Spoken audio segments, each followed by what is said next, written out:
to stay. Hello and welcome back to Beyond Boards, a podcast dedicated to the actions and interests of skaters beyond skateboarding. My guest today, Harry Meadley, grew up in Leeds, England, where he picked up his first board in his early teen years. He quickly became very embedded in the Leeds skate scene through starting his website Don't Mess With Yorkshire and writing for Sidewalk magazine. This led him to go to art school as a young adult, and for quite some time Harry kept his skate and art life separate, with skateboarding eventually taking a step back. However, in the late 2010s, he reconnected with skateboarding, even filming his first full video part at 35 years old for Joe Allen's Troubleshooting. Finally bringing his two worlds together, in 2023 he developed Civic Skateboarding, a skateboarding arts festival in Leeds that focused on making street skating more inclusive for marginalized skaters. From this work, Harry received a PhD in socially engaged skateboarding last year. So here's my conversation with Harry. I hope you'll enjoy it.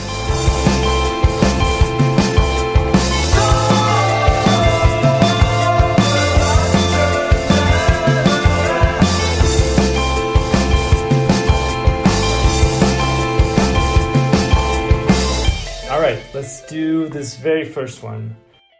Hey Harry, living with you for the past 20 years or so, I've seen how much skateboarding shapes how you see the world. So I wanted to ask you, if skateboarding had never existed, do you think you would still have become an artist, or would your whole way of thinking about the world be different? Wow, that's my wonderful wife, Rachel. Yes, indeed. If skateboarding never existed, would I be an artist? That is a very good question. I mean, in a way, I sort of went to art school through skateboarding. Though then I also think, like, I can't imagine having ended up doing anything else or going anywhere else other than art school, maybe. But that is very hard to say, because I think skateboarding gave me a place, like, outside of high school, which I think for a lot of people is not necessarily the place they want to be or the culture they necessarily want to be in. And I think through skateboarding, you know, it gives you, especially as like a young person, it gives you an access to like older, cooler, more interesting people who expose you to all sorts of things. So it's very hard to know who would have become influential in my life at that age if it wasn't for skateboarding. And yeah, so that is very hard to say, but equally I can't imagine existing or finding a way to operate in the world that isn't through being an artist, because, yeah, wow. But if, I don't know, a world without skateboarding feels like a world I don't want to be in. Yeah. But do you remember at what point you decided to go to art school? Was that right as you were graduating high school? Was that a couple years prior to that? Do you remember that kind of that moment where you where that path kind of seemed clear to you? yeah, I think my brother had gone to art school, and he's like 6 or 7 years older than me. Though he'd sort of come at it more through like music and hip hop culture. And I like, it always seemed cool. Like I remember going to his end of year show and thinking art school seemed like a cool place. And I think culturally, at least sort of where I came from, where there's not necessarily many obvious routes or access to how you continue in life, like art schools stood out as somewhere that was interesting and exciting. So I think it was always slightly on the horizon. And I mean, part of it is also that, like, my mum, who was like, I guess like early 1960s hippie generation, like she always wanted to go to art school, and like her dad sort of forbid it. So we had the advantage of being brought up where like going to art school was a cool thing, or, you know, like was encouraged and supported. Yeah. So yeah, I don't know how much we were steered that way as well. And when you decided to get into art school, did you have an idea of what you wanted to aim for afterwards? Or was it more like, I just want to be there, be immersed in that kind of environment, and wherever that takes me, I'm open to anything kind of? Or did you have kind of a more set idea of what you wanted to do with that? I was like set on a career in the skate industry really at that point. So I'd been very fortunate in that Ben Powell had, like many people in Yorkshire at that time of our generation, was, you know, editor of Sidewalk. Yep. Was someone who was really sort of supportive, and you know, had me already writing little bits for Sidewalk, and I'd been doing this sort of skateboard website in the early internet days. I'd been filming a bit. So I think like in a way it was like going to do initially a foundation course. So it's like a mix of different disciplines. And I was very much thinking around like web design, graphic design, video editing, like all skills that would, in theory, I would develop for a job in skateboarding. But then when I actually got there and I discovered like contemporary art, conceptual art, like a richer history of art that I'd maybe never really had exposure to, like that hooked me in a way. And weirdly, like on the foundation course, it's a bit like, you know, like what's it called in Harry Potter, like the sorting hat or something, right? Like the school sorts you into disciplines. And that I wanted to do graphics, and the head of graphics actually like said no. A guy called Fred Bates recently passed away. But yeah, in a way I can sort of owe it to him for being like he's almost overrid my decision and was like, no, Harry, like you need to go into fine art. Like that's where you belong. Okay. And was totally right. So yeah, I think it was the art school experience that sort of opened my eyes and turned me towards like artistic practice more broadly. And then the sort of, change happened from there. Okay, I think you just mentioned this next person. Let's see. Hi, Harry. Can you tell us what birdie birdie means to you? Oh, no way. That's my mum. Yes. Wow. Oh, my God. Lucy, right? Yeah, wow. Birdie birdie. Okay, so this is actually a small wooden carved bird that my granddad made, I think, when he was quite young. Okay. And yeah, I've already alluded, I guess, right? Like, again, these are sort of layers of class pressure and whatnot that happens definitely in UK culture against sort of creative practice and art in general. So he was someone who, it was very much like for his children, or I guess his daughter, my mum, like her wanting to do creative things wasn't really seen as an option.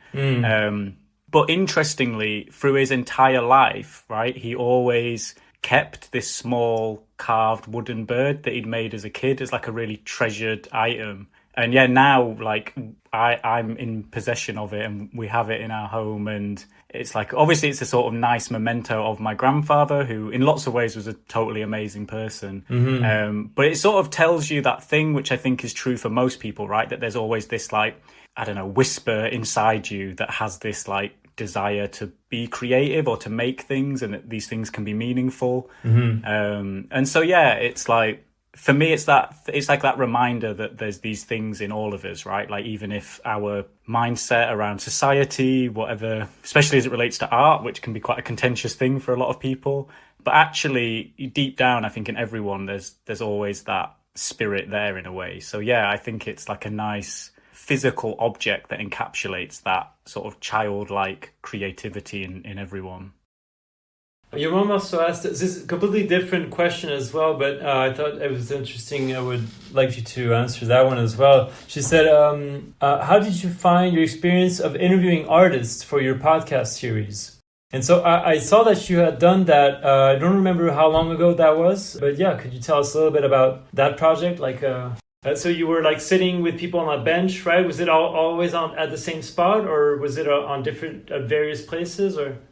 Oh man, okay, like this is the problem when you've done loads of different projects. They're two separate things. I did a sort of series of artworks in a way that were like interview based. So I did initially a video series. It was like 8 episodes. Okay. It was part of this floating cinema thing. It was like a canal barge that moved around and did film screenings, and then I got asked to do a video series, and we did a whole thing of basically interviewing artists or other interesting creative people, community leaders in the different locations on this tour. And I think it's something that's, for me, a recurring thing, I guess, has been like questioning like who has access to be an artist, to exist in these spaces, to do sorts of things, and having conversations around that. And so that almost became like an artistic act in itself for me, interviewing people and having these conversations. Yep. So it was initially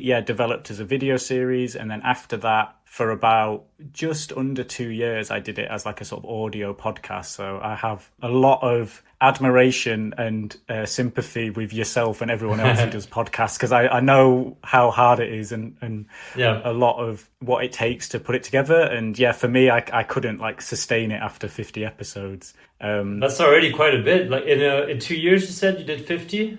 Yeah, and I made them. Wow. Yeah, I made the mistake of sort of setting that as a routine instead of doing like seasons or I don't know, like, but in a way it was like a self-education. That's really how I saw it. Like, I'm not someone who really had access to, or the opportunity, or in a sense like money never worked out for me to do like a master's or anything. So I did my fine art degree, but I never got to do any sort of postgraduate education. Okay. And I, after various years of doing stuff as an artist, got this window where I was basically earning enough through commissions and other bits of funding where I was like a full-time artist, and I didn't really know what to do with myself. So the idea of the podcast was really, it was like a self-imposed MA in my head. And it was like, this is an excuse or a reason to like have conversations with people locally, people internationally, and learn from them. That was sort of my thinking around, you know, anyone who I wanted to have a conversation with and learn from. Mm-hmm. And yeah, it was super valuable. Like, it was a really... Yeah, I mean, I don't know how you feel about this, but it's like, it's such a luxury, right? And such a privilege to like get people's attention for like a locked in period of time and have that space to talk with people. So yeah, it was really my way of providing my own form of education, really at a point where I was trying to navigate moving into like a professional role as an artist, right, or figuring that out. So certain artists who were more established than me, having conversations around that. But then equally, I just started thinking like anyone who seemed cool and interesting, who I wanted to have a conversation with, like, fed into it. And some of my favorite episodes looking back, like, are with people who, normally wouldn't be those who get interviewed. But you know, some of which have been around or present for like a really long history, say like within the Leeds art scene where I've been operating for many years and things like that. And so you did that for 2 years, and then you what made you decide to call it quits? Like, was there what made you decide to stop basically doing it? So technically it's still on hiatus. So like I did like a short episode where I like just said like, oh, I had like another big project that was like going to be like a year's worth of work, and I was essentially making this like docu-series and all this stuff, and it was just unrealistic to sustain doing it. So I loved it so much, and put it on hiatus with the idea that I would return to it, and then inevitably like one thing leads on to the next, and that moment never came. Not yet, but no, I'm very comfortable. You've moved on. Okay, let's do this next one. Hey Harry, hope you're good. Tom here. So I was asked to put a question to you for this podcast. I'm obviously stoked that you're going to be doing one of these episodes, and I'll be chuffed to listen to it.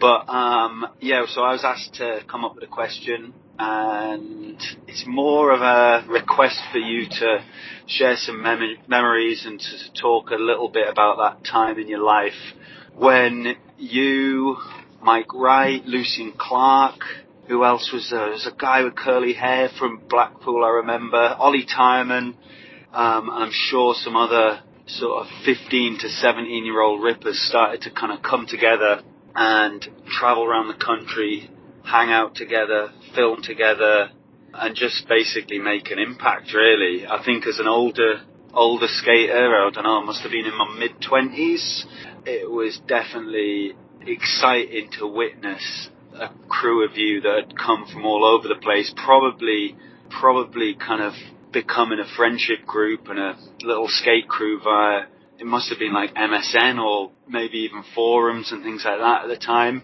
But it was the first time I'd seen it with such a young crew spreading over the whole country, really. And just share some memories, share some, how you think that kind of came together. And I wonder if you all realise like the impact that time made, and then everything that sort of came after that. But yeah, cool. Like I say, excited to listen to this when it comes out, and yeah, speak soon. Oh, and also thanks for the Pilates recommendation. I'm now 4 weeks in and feel way better for it.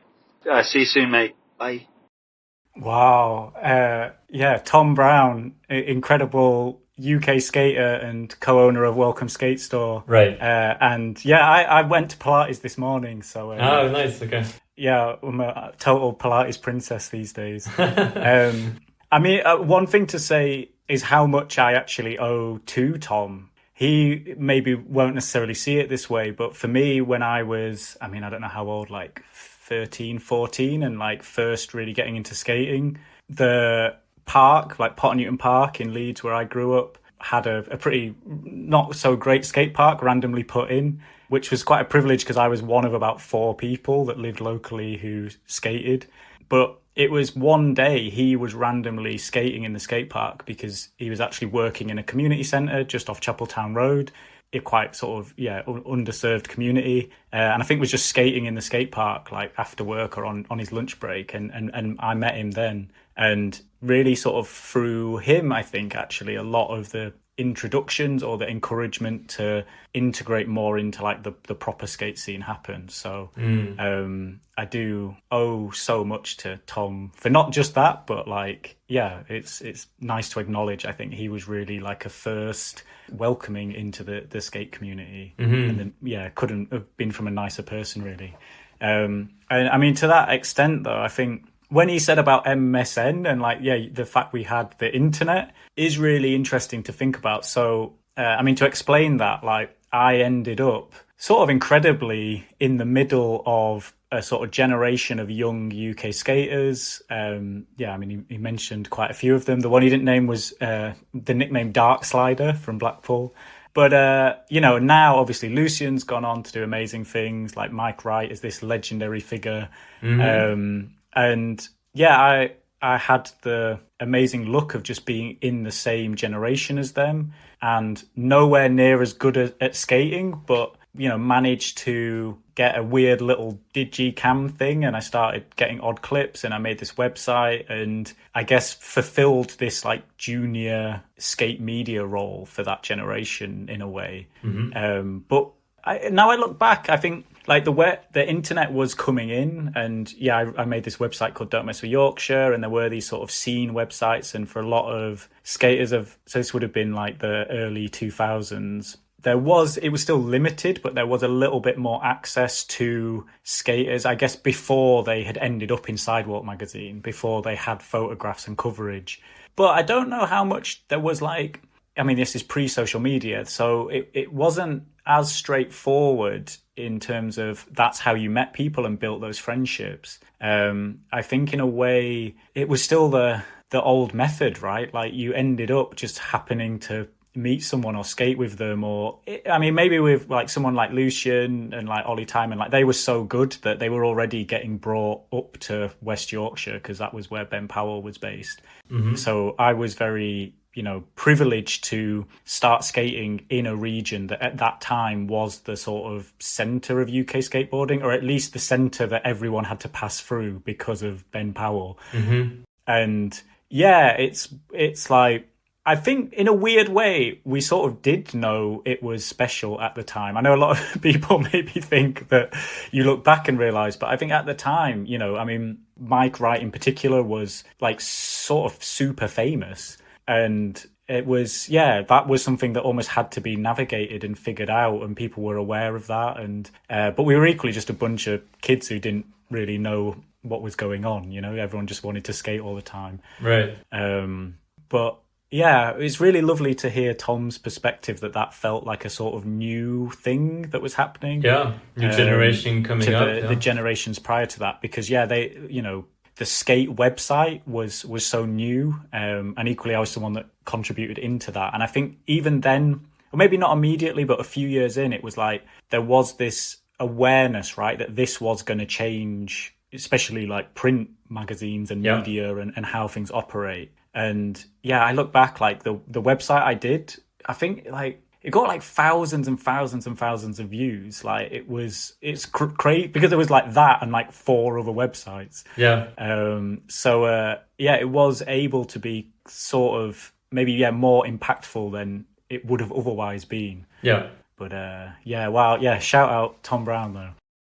The next question will be kind of on the website as well, but that reminded me a little bit of how Cronball started his blog, because I think at the beginning it was just scans before he was doing interviews, and but he was getting a lot of visits on his blog, and he was kind of a precursor on that side. But do you remember what year you started your website, Don't Mess With Yorkshire? Was that early, mid-2000s, around there? Well, yeah, I'd really like maybe... when would it have been? Like 2002, I reckon, something like that. Probably till about 2004 or 5. Okay. While you were in high school, when basically. it ended. Yeah, and I mean like one of my proudest things at that time was that it got like banned by loads of high schools, right? Because like everyone, it was like a website that would get listed as like blocked in high schools. Okay. Because so many kids were like going on to it to watch, and it's amazing looking back. There was maybe at total like 30 clips that would be one trick in like really low quality like MP4 files. But, you know, that's all that anyone, other than like traditional skate videos, but yeah, those clips like would just get seen by so many people. Yeah. Well, let's do this next one, which is kind of linked to it. Hey, Quentin. Cheers for asking. Okay, so here's a question for Harry. Right then, Harry, you were a very early adopter of the internet. You had your own website, Don't Mess With Yorkshire, hosted on Angel Fire, I think, which probably would be what, like very early noughties, before social media, before any of that kind of stuff. And you were getting like crazy amounts of views, filming it all at your local skate park in Leeds, flip demo, etc., etc., etc. How much of a like ego boost head fuck was that as like a 15-year-old kid to be getting all that crazy content and attention on the internet? Wow. Yeah, it's interesting because in a way it didn't feel imposing. I guess because this is pre-social media, like you never got any feedback as such. Like I could tell, like, okay, you know, there's a lot of views on this website, right, but I don't know what that translates to. And in real life, I wasn't necessarily the person that was getting the attention, right? Like the good skaters were the ones who got all the attention. Mm-hmm. So I think it's very hard to think fully back how I felt about it. I remember being aware that it was like this was a cool thing that we were creating and doing, but it didn't. I mean, actually, like it did translate into a lot of things, right? So like I ended up writing more stuff for Sidewalk. Mm-hmm. I then like The Works, which was the skate park in Leeds at the time, like I made their website and I filmed loads of content for them. And like, this was when I was, like 16, 17, was like earning money doing this sort of work, which, you know, is sort of an amazing thing to have. Sure. And I was actually very sort of needed at that time. But yeah, I think for me personally, it didn't necessarily give me a lot of ego in a way. I think because, and maybe this is something that I'm still sort of, or maybe more so these days, like critical of, right? But it's like the currency in skateboarding is skateboarding.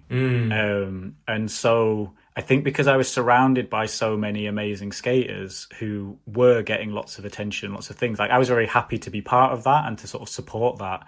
But it wasn't something that I think like fed my ego in a way. Yeah. But equally, I mean, who knows? I'm sure there might have been plenty of people who thought I was really egotistical.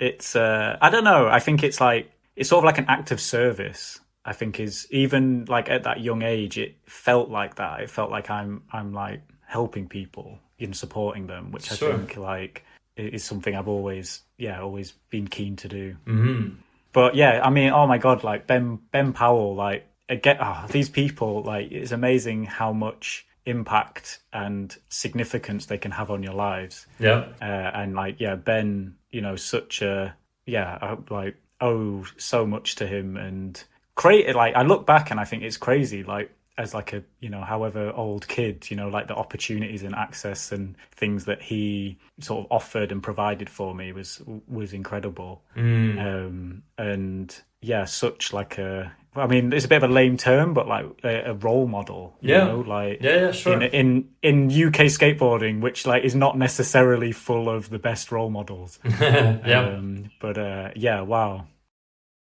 I think the next question is kind of linked to that as well. So we're going to talk a little bit more about Ben. So this guy asked 2 questions. I'll play you his first one.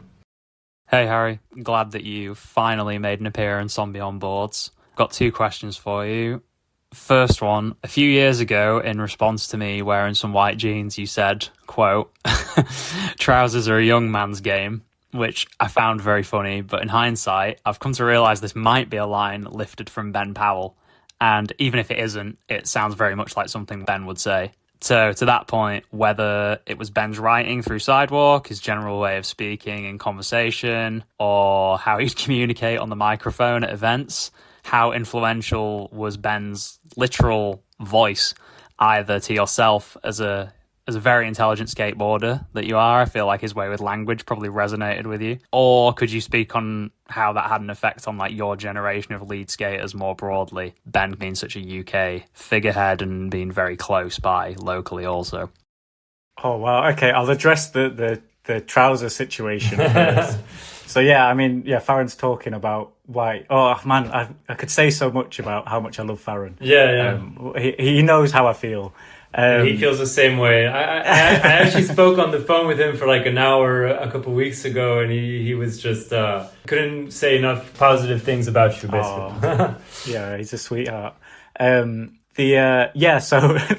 well, I say like others, but looking back, I don't know how many other people there were, and this was maybe where there were tendencies to my gender dynamic coming to the fore. But I definitely went through a phase of the like tight white jeans or all white outfit, and yeah, it was definitely a re-quote of Ben Powell, who I think like me telling him like, yeah man, you should get some white jeans as well. I think he said something like that's like a young man's game, or something along those lines. But it's taken me back to a nice memory of a flip demo at Prisic Plaza in Middlesbrough in the UK, where I turned up wearing all white, and then Jeff Rowley was also there wearing all white, and I had we had a weird moment looking at each other like, oh no. Like, I mean, obviously he was a bigger star and much more contentious figure these days. But I think, like Ben's influence.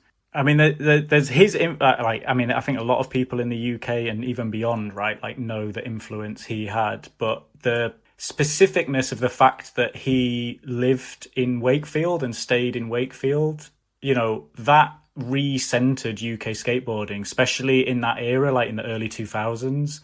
With him being editor of Sidewalk, it sort of everything came through, like, not necessarily Wakefield, but Leeds, which is the biggest city next to it. Right. You know, for so many people, myself included, like him just not being in London, which was otherwise is where the centre would have been, had like a quite radical effect on British skateboarding and for people, yeah, like myself and like many others, maybe more so as skateboarders who benefited from that being there. But more personally, I think like I have so many fond memories of basically me and Mike being in the car with like Ben and whoever else, you know, driving to different spots or going whatever. And again, like, I don't know, we were 15, 16 age, you know, to just have that time and access and listening to Bill Hicks recordings and, you know, having a lot of like adult interesting conversations and informative educational advisory, but also, you know, funny, whatever, like, it was such a education and such a privilege that really, you know, it's just being able to hang out with someone like that and then be your friend, you know, more than anything. Sure. So, yeah, part of me almost like feels bad. Well, maybe eventually I came back round to skateboarding, but, you know, when I went to art school and really started pursuing art and I not distance, but, you know, I sort of had other priorities. And I, in a way, what I think like I could have been in skateboarding, like never at least at that time, like didn't come to fruition. Like I feel the years of support and energy that Ben put into me, wasn't necessarily reciprocated in what I could then offer back to skateboarding in those immediate years. But I think, many years later, I've come back in, and I'm hoping that the sort of offering maybe I'm making nowadays is more meaningful. Okay. Oh yeah. Let's do the second one from Farran. And second question, there's a piece of writing in the Quarter Snacks book, TF at 1, which talks about the different crews people progress through as a skater. The crux of it is that the crew you have as a kid or during your kind of halcyon days eventually drifts apart, but as you grow up, you find a new crew which is different to the one you had kind of as a kid, but can be as significant or even more significant in a different way. And this idea really sticks with me in regards to our friendship, because we met when I was in my early mid-20s and you're in your early 30s. And our solid crew over the years since was us and Joe Allen and everyone in our filming crew for Joe's videos. Anyway, I know that for you, having that crew later in life has been meaningful for you as a skater and an artist, and personally, all in different ways. So what's the significance of finding a new group of very good peers at a later point in life than most people in skateboarding might generally think you kind of like find your crew of people? Oh, such a journalistic question, Farran. Yeah. I think one thing is that in the early days, I was, not just me, but like I was always the youngest, or not necessarily the youngest, but like everyone was older, right? It was like Tom Brown, it was Ben Powell, it was like this whole host of like key figures in my life at that time. Mm-hmm. And actually that was very fluid between like the younger skaters who we mainly spent time together hanging out doing whatever, but it blurred with those generations very healthily actually. But yeah, you were always in a way this like younger person, and then 15 years later or whatever it would be, when I sort of really returned and re-engaged with skateboarding, all of a sudden like most of my peers have like weren't around anymore in one way or another, and then this new crew I became part of, like I was like the old person. And that was quite that role shift has been a really interesting thing to experience. And I think having to really think about how can you support people, how can you advise people without being too like lectury or whatever. But also I think what, like for me at least, it was like this time around I was the skater, and like I was filming when I was young I was always filming other people or documenting other people, and sort of ancillary in a way. And I think it's been like such a like total privilege and lovely thing, especially like Joe like spending hours and hours filming me fail at tricks, right? Like and the relationship's much more meaningful and goes beyond that. But like I think in a way though there were things looking back like in those early days, even though everyone was like very friendly and close and actually like decent, nice people for the most part, that era, it was so male heavy. There was still sort of early 2000s weird male attitudes. Skateboarding had this, so-called like alternative masculinity, but there were things that like never felt right to me, and that I wouldn't have known necessarily how to articulate it at that time. But I think there were things that nothing on anyone I was necessarily individually friends with, but like that culture, it was amazing in lots of ways, and it was actually supportive and friendly, but there were other things going on around that I think I never fully clicked with. Yeah, I think didn't feel aligned with. And and in this sort of later stage, in this sort of new crew that I'm able to have the luck of ending up being friends with, there's so many people with such like wonderful attitudes and things that allow me to really feel like, okay, this is like a family that I'm like a part of. This feels right. And it's far more meaningful to me now than I think it would have been back then. But that's just getting older in general. Awesome. This next question is linked to that, so we can kind of prolong that. Let's see. Hi, Quentin. Hi, Harry. I hope you're both well. My question for Harry Meadley would be, if you could talk a little bit more about the period he spent away from skating, or at least skating a lot less for an extended period of time. What sort of led to that, what the reasons were, what drew him back into skating, and then how that sort of time away informs his current approach to skateboarding and his artistic practice. Cool. Thank you, guys. Oh, Joe Allen. Yes. Such a truly wonderful person. Rad skater and filmer and filmmaker. The best. This might have to be a long answer. Take your time. So the first thing to say is that like moving into like art school and a bit more of like an art world context and trying to figure what that all is and how that operates is quite a demanding thing. I think there was always something where like, and at the time I didn't fully understand it or know it, but it's like, my, not a gender dysphoria, but I think like my sense of gender just never felt fully right in like 2000s UK skate culture. And moving into art school, one would suspect that that's a more like accepting, inclusive space. And it is like a little bit, but not really. And like quite a lot of people of my generation that were in art school at the time, like were skateboarders or were part of similar sort of cultural things. But it was something I remember having to make like even like when I was on the foundation course, I had to be like, okay, I can't do as much work for Sidewalk. I can't do as much like filming or whatever. And I need to, if I'm going to explore this art thing, I need to give the attention it deserves. And I always I still skated, but in a way, you're making new friendship groups. You're making new, like it's a whole new world that you're having to engage with. Right. And I sort of always kept them very separate. It was almost like these two identities in a way, or not identities, because that's wrong, because I feel like I was always the same person, but they felt like two worlds that I could go in and out of. And even as like the years went on, that almost became more reinforced, right? Like, I mean, there's a reason, which is that like quite a lot of galleries like don't like skateboarders, because, or maybe not, they don't mind artists who skate a bit, but it's sort of like, I remember reading an interview with Raphael Zarka,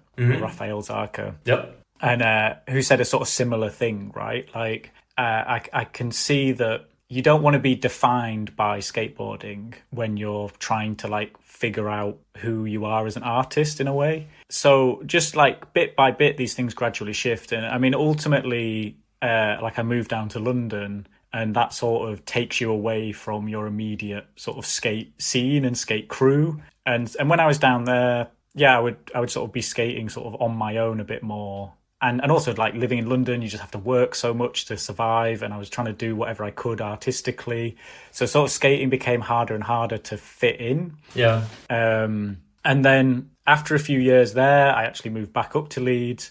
But like at the exact same moment, like almost the whole crew of people I knew in Leeds all moved down to London. Oh, wow. And we sort of swapped places. Yeah. It was quite an odd thing. Like I came back to Leeds and then I was like, wait, who do I skate with? Yeah. So had we have all moved down to London at the same time, it could have been a very different story, I guess. Sure.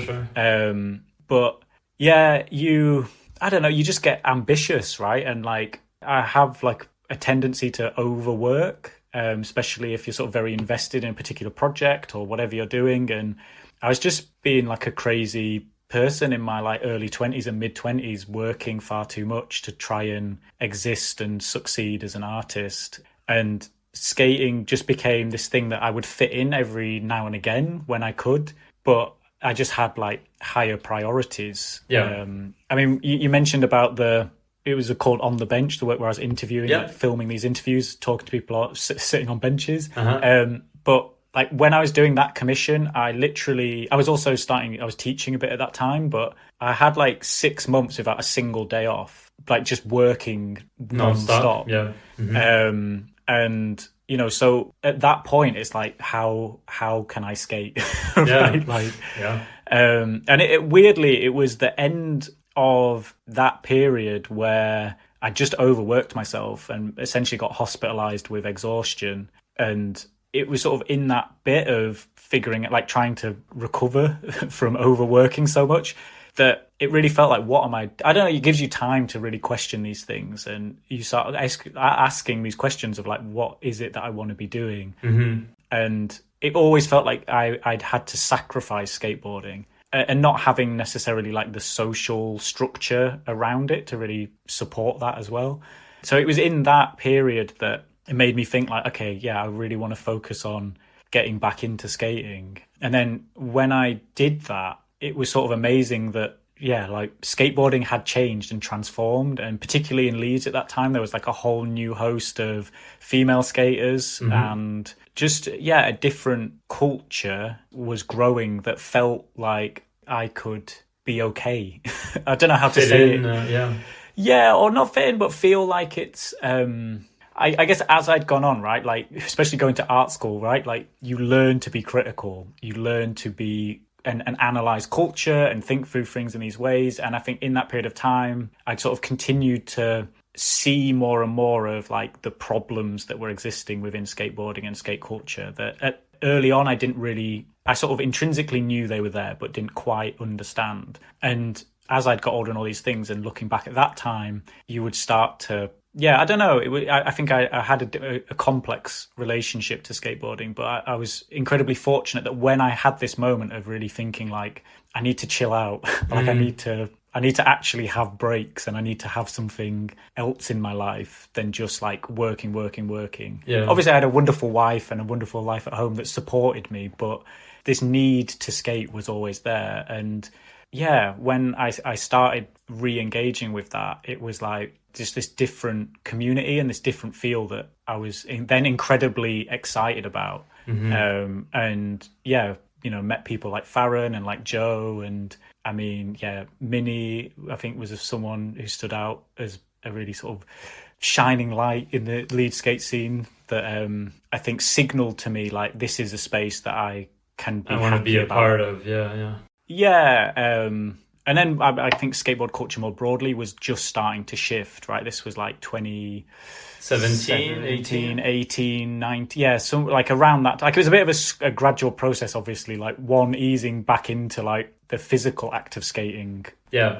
And beginning to like move from not just like, okay, can I still do a trick, to like, I'm going to start learning stuff. And then, yeah, now I've had this sort of incredible late blooming, I guess you could call it, of like the actual physical act of skateboarding has become something much more like meaningful and weirdly ambitious for me. And then my role, for want of a better term, in both the local skate scene and maybe increasingly a bit more broader than that, has been to, yeah, in a way, like try and sort of support and pay back, I think, the people who put the real legwork into making the scene better.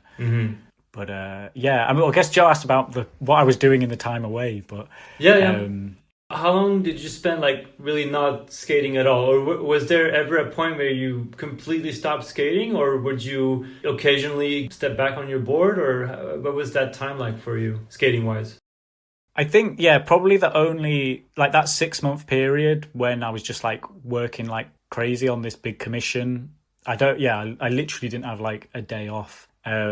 But I always would still skate here and there and like go to Hyde Park skate park for a little bit, but it'd be like every once a month or every few months, like when there was, I don't know, the weather was nice and I just was like, I have to go skating. Yeah. So I always like maintained it, but it was something that I would be much more just like, I go on my own. I might see someone I know, but like I wasn't like part of a crew and part of anything. Yeah. And then when you're in that mode though, it's like when you go skating, it's less satisfying. So then it sort of, as the years of that knock on, I always still wanted to go and skate every now and again when I could, but it sort of loses the magic a little bit, or it just becomes increasingly like diminishing returns. And so that I think that when I was able to actually be like, no, I'm going to properly like go skating regularly, I'm going to try and get back on it, I'm going to try and learn tricks, that like brings the magic back. And then, yeah, I've got like totally reabsorbed.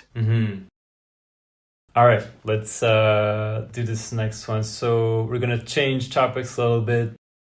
Hi Harry, it's Indy from Australia, and I had such a great time being able to collaborate with you on a couple of field trips really across the UK, including to Bradford, which was amazing, and meeting all the wonderful leaders at Leeds. And then in Connect over in France, we did some, this whole week of like skate urbanism talks, and it was just amazing. It was such a great time.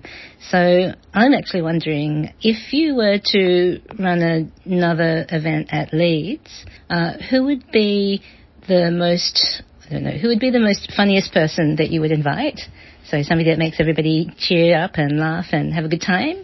So the fun, selection.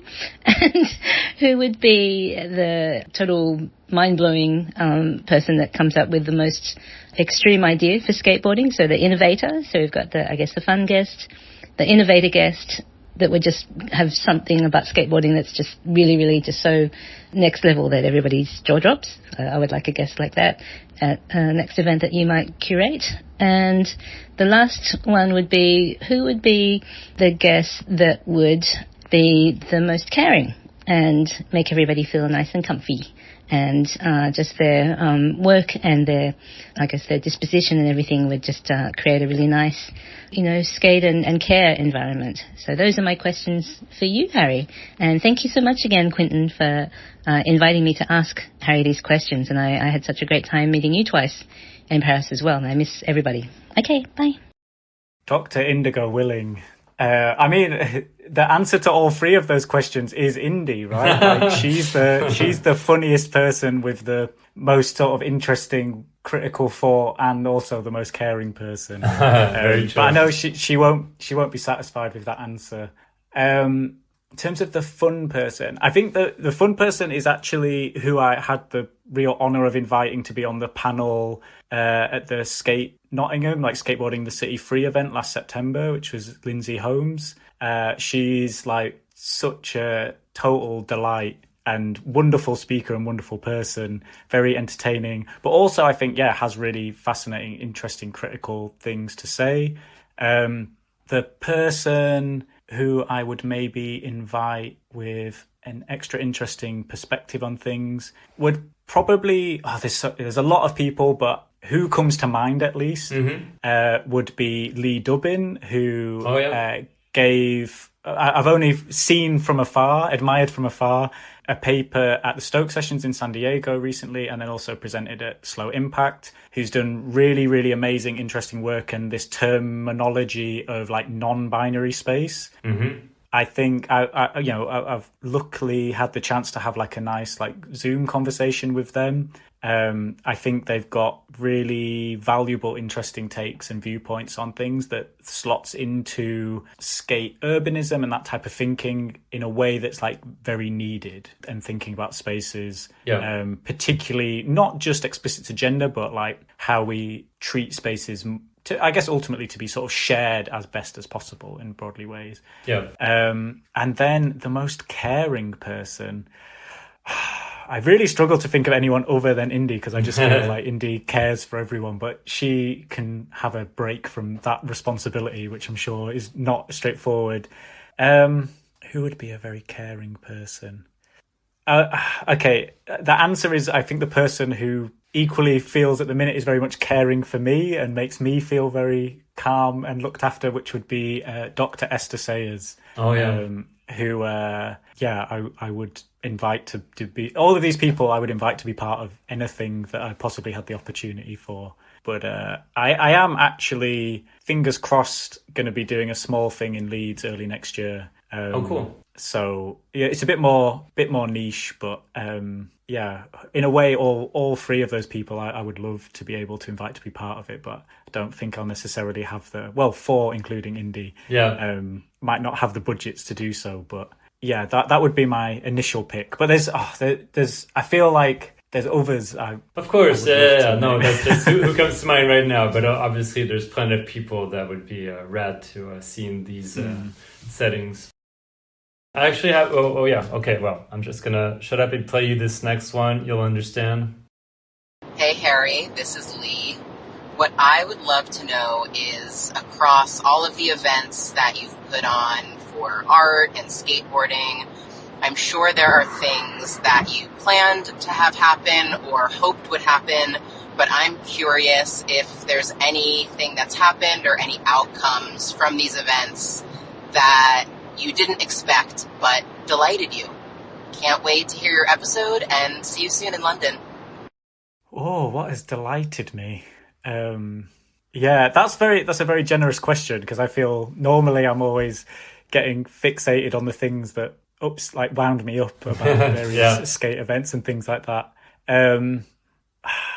Maybe this is not predictable answer, but I'm sure a lot of people might say a similar thing. But I was super delighted at the experience of going to Vladimir Film Festival. So I was very lucky to be able to show the documentary film that we'd made about the sort of project, and especially sort of female, non-binary or gender expansive skateboarders in Leeds at Vladimir Film Festival in 2024, I guess it would have been. Mm-hmm.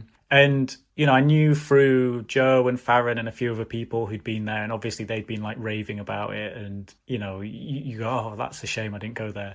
But actually, going out to Fazana and Pula and being part of that thing that they've created is so magical. It's such a trope now in skateboarding for people to rave about how good Vladimir Film Festival is, but it is not perfect necessarily in terms of the program and inclusion, but that's maybe a broader issue to do with who's making skate videos, etc. But is really, really quite a special thing. And I think that the efforts they go to keep it that way, to keep it smaller and not just seek to grow and grow and grow, that they banned members of the Vans team for inappropriate behavior. Again, a very good move. Mm-hmm. And I think just the culture and the crowd and the atmosphere and the sensibilities of it was really refreshing and quite sort of admirable. And then, last year when I couldn't go and I got to see everyone's social media content, and I was, I literally cried. Envious. Yeah. So, I think there's a lot from that people could really learn from, actually. And I think, but maybe can't be replicated, who knows. But that was the biggest delight, was that experience. Okay, let's do this one.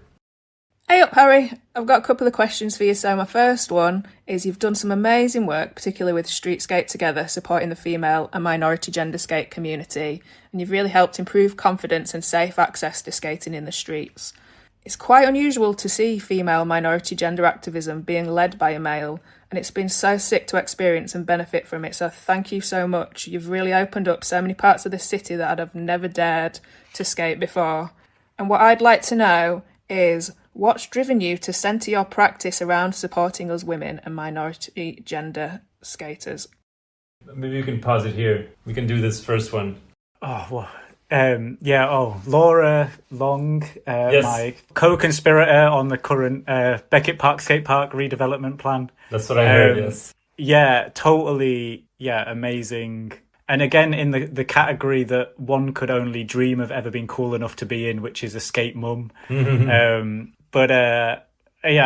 so hard to fully express this, but I think maybe the easiest answer to give, which is probably the truest answer, is that I don't really fully feel or see myself as male. Mm-hmm. I think it's naturally a thing that I can be perceived as, and gives me privilege and power and things that, I'm very aware of, I'm very critical of, but can also choose to use to my advantage. And as much as for me, it's important to obviously create spaces where, whether it's women, non-binary, gender expansive, or any other form of sort of person that feels marginalised within skateboarding, can have a space, and particularly what is still a massive frontier and challenge of achieving that for street skateboarding.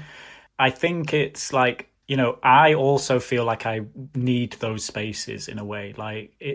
I can exist comfortably in male skate spaces, but I don't like it in a way. Yeah.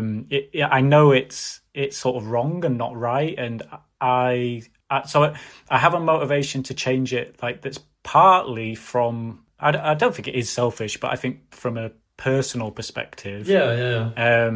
But it's very much, I think, is driven by, you know, seeing like or learning about so much of the work that like so many, like women or gender expansive skaters, like, how many other amazing people have had to like endure so much to like create these spaces, whether it's like locally to me or whether it's in other parts all around the world, right? Like I have like immense admiration for that because I know it's not an easy thing to do at all. Yeah. And it also feels wrong and it feels unfair that responsibility just falls on those women, on those gender expansive skateboarders. That's like not adequate enough. Like that's not acceptable to me. You know, I think just to say, oh, let them get on with it and they can make their own spaces is like ridiculous, right? That's not how fundamentally, if we use terms like patriarchy, right? Like, you know, broader, like people have been saying this stuff for decades, right? Like it isn't until the system dismantles itself that you start to get anywhere, I think, unfortunately.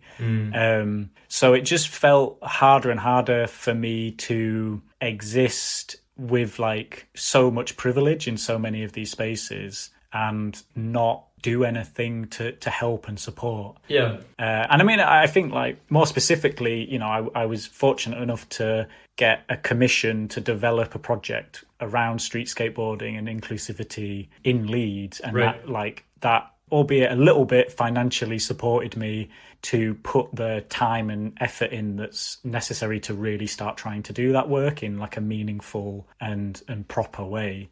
But once that process was going, and the more and more conversations I had, the more and more people felt they could disclose things to me about their experiences or share aspects of their experience, the more and more I truly began to appreciate, and I think I can never fully appreciate, like how difficult and challenging so much of that is. And you know, and that went on and on to the point where I probably went too far. Like I became too radicalized, like against like traditional skateboarding, which I think now of having to like actively try and like be a bit more empathetic to so-called traditional skateboarding.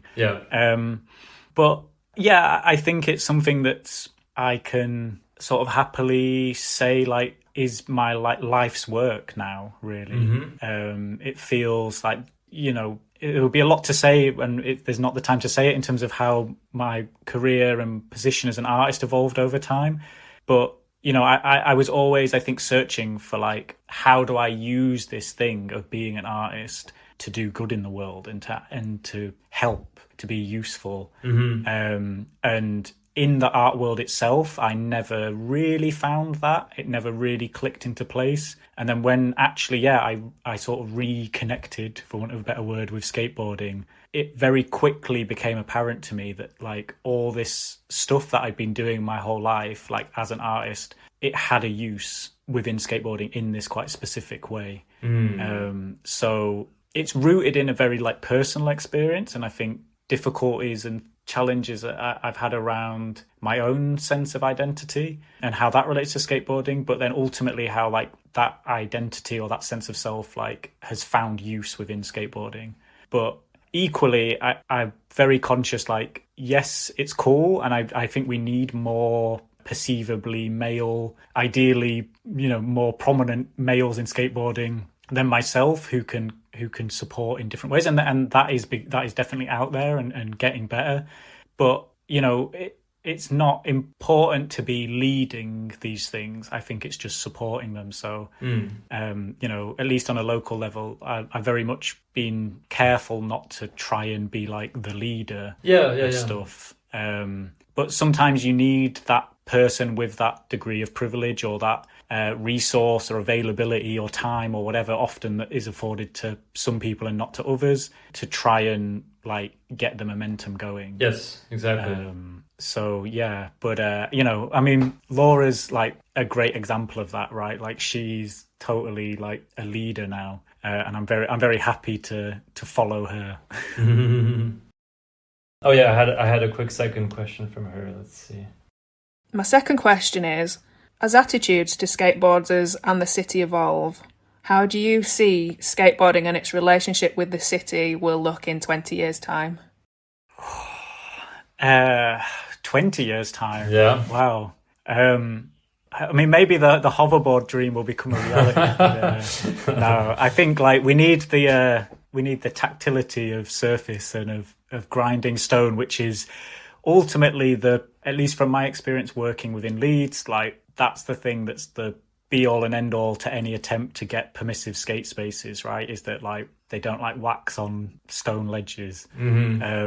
But I think, I mean, really, like I've been putting a lot of this effort in since like 2021, really, end of 2021 is when I really started pursuing this. And I mean, it's been 5 years and we've got like a little bit further, but in terms of actual policy change, in terms of actual sites, like that's still going to be a while off. And I think is going to take more and more effort and alternative strategies than maybe we've been using so far to like get those things over the line.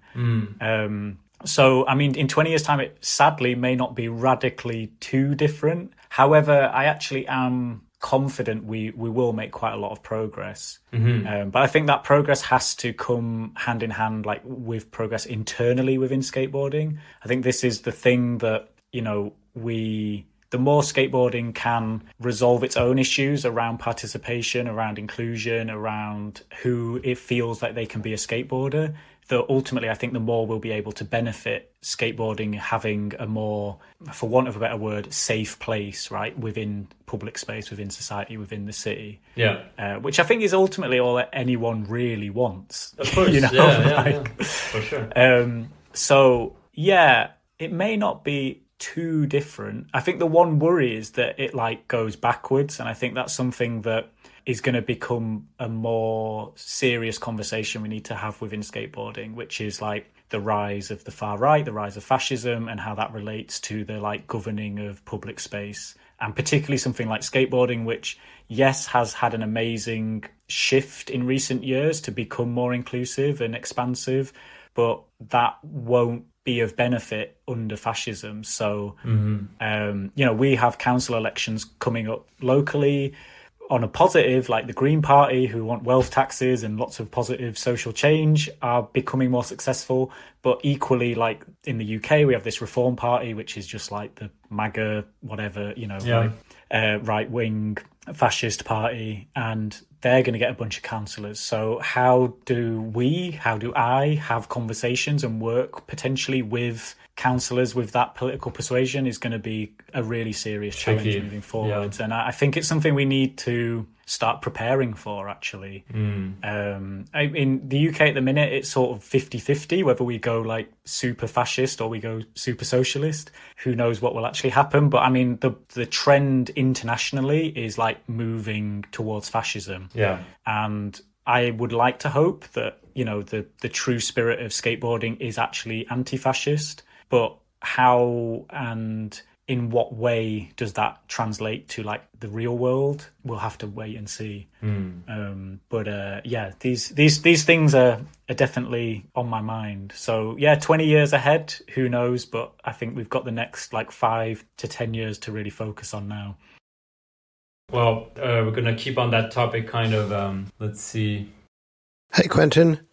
Chris Lawton here. Thank you for giving me the opportunity to put together a question for Dr. Harry Meadley, who over the last few years has swept through the more thoughtful and civically minded corners of British skateboarding like a breath of very fresh and positive air.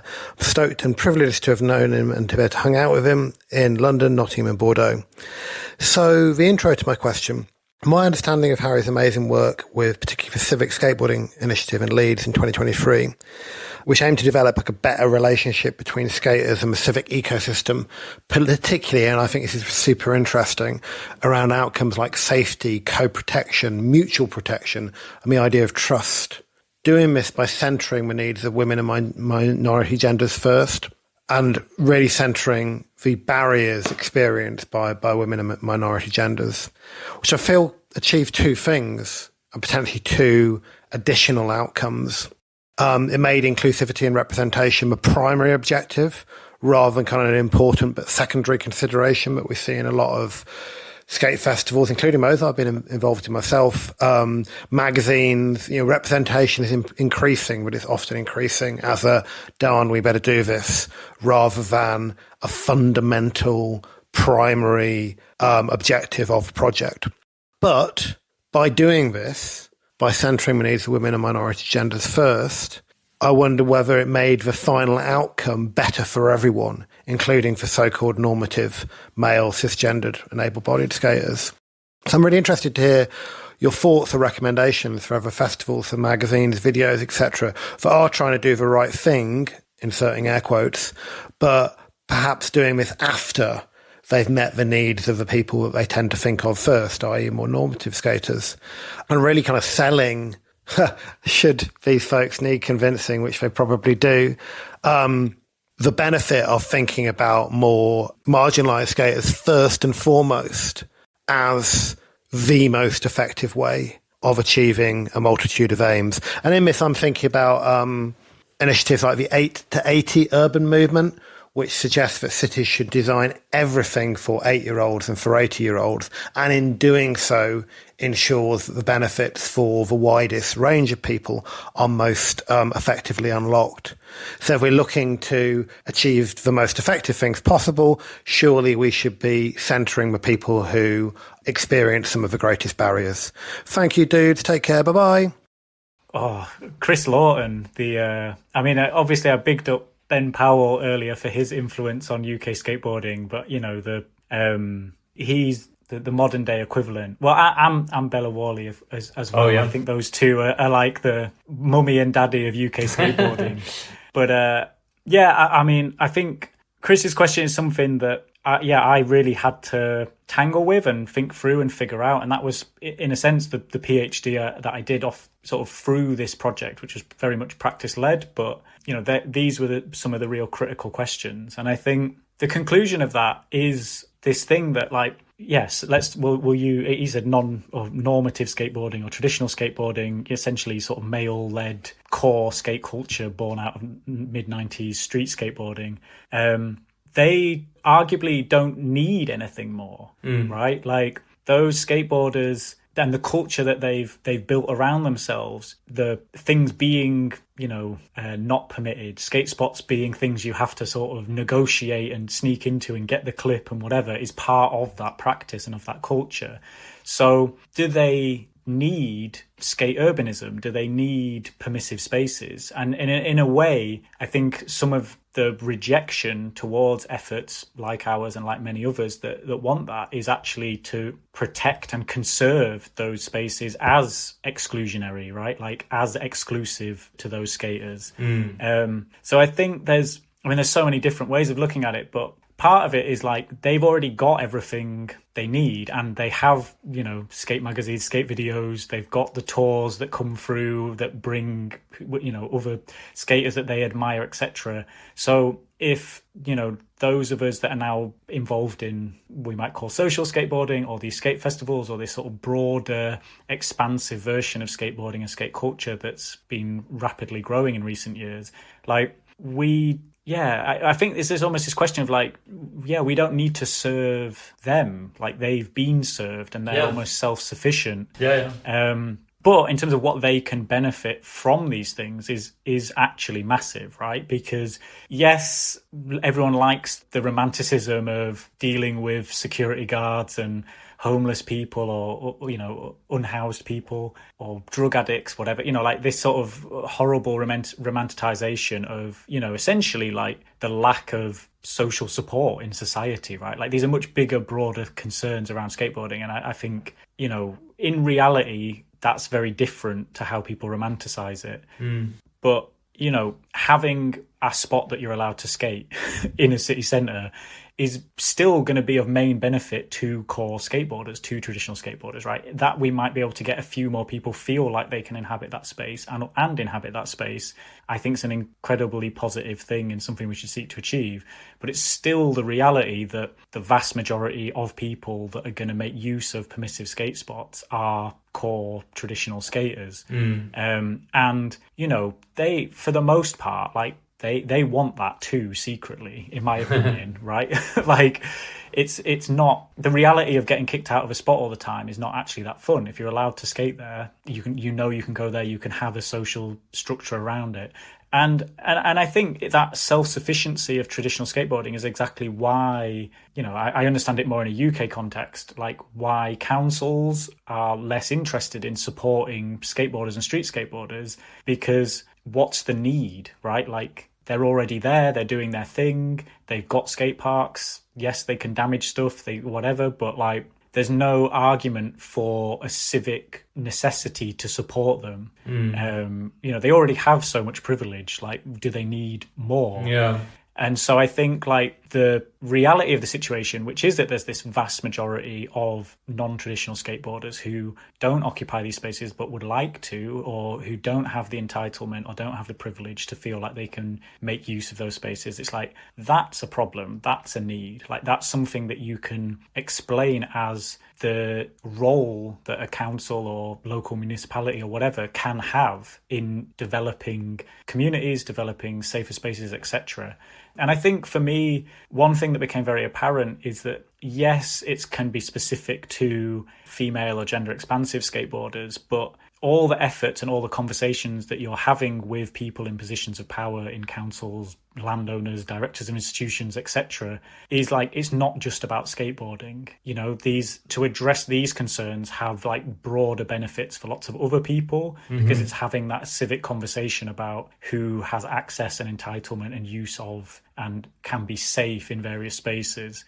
So yes, I do think there are benefits for those traditional skaters, whether they say they want it or not. I've been, you know, really not had any major criticism or pushback, really. And I think only the odd bits that might happen are less orientated towards like the goals of the project as such, and might just be some sort of that person's expression of misogyny or whatever, you know, like, in which case it's like, who cares?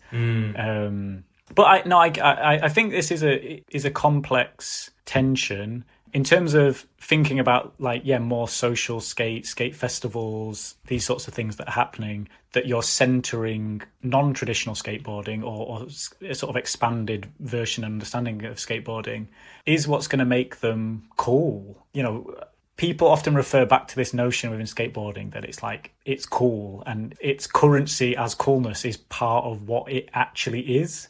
And increasingly so, like, traditional core skateboarding just isn't cool anymore. And it's not cool for various reasons. And this newer, like these, you know, new traditions of skateboarding are what's cool now. So for people that are organising events and doing skate stuff and whatever that might be, they want the cool.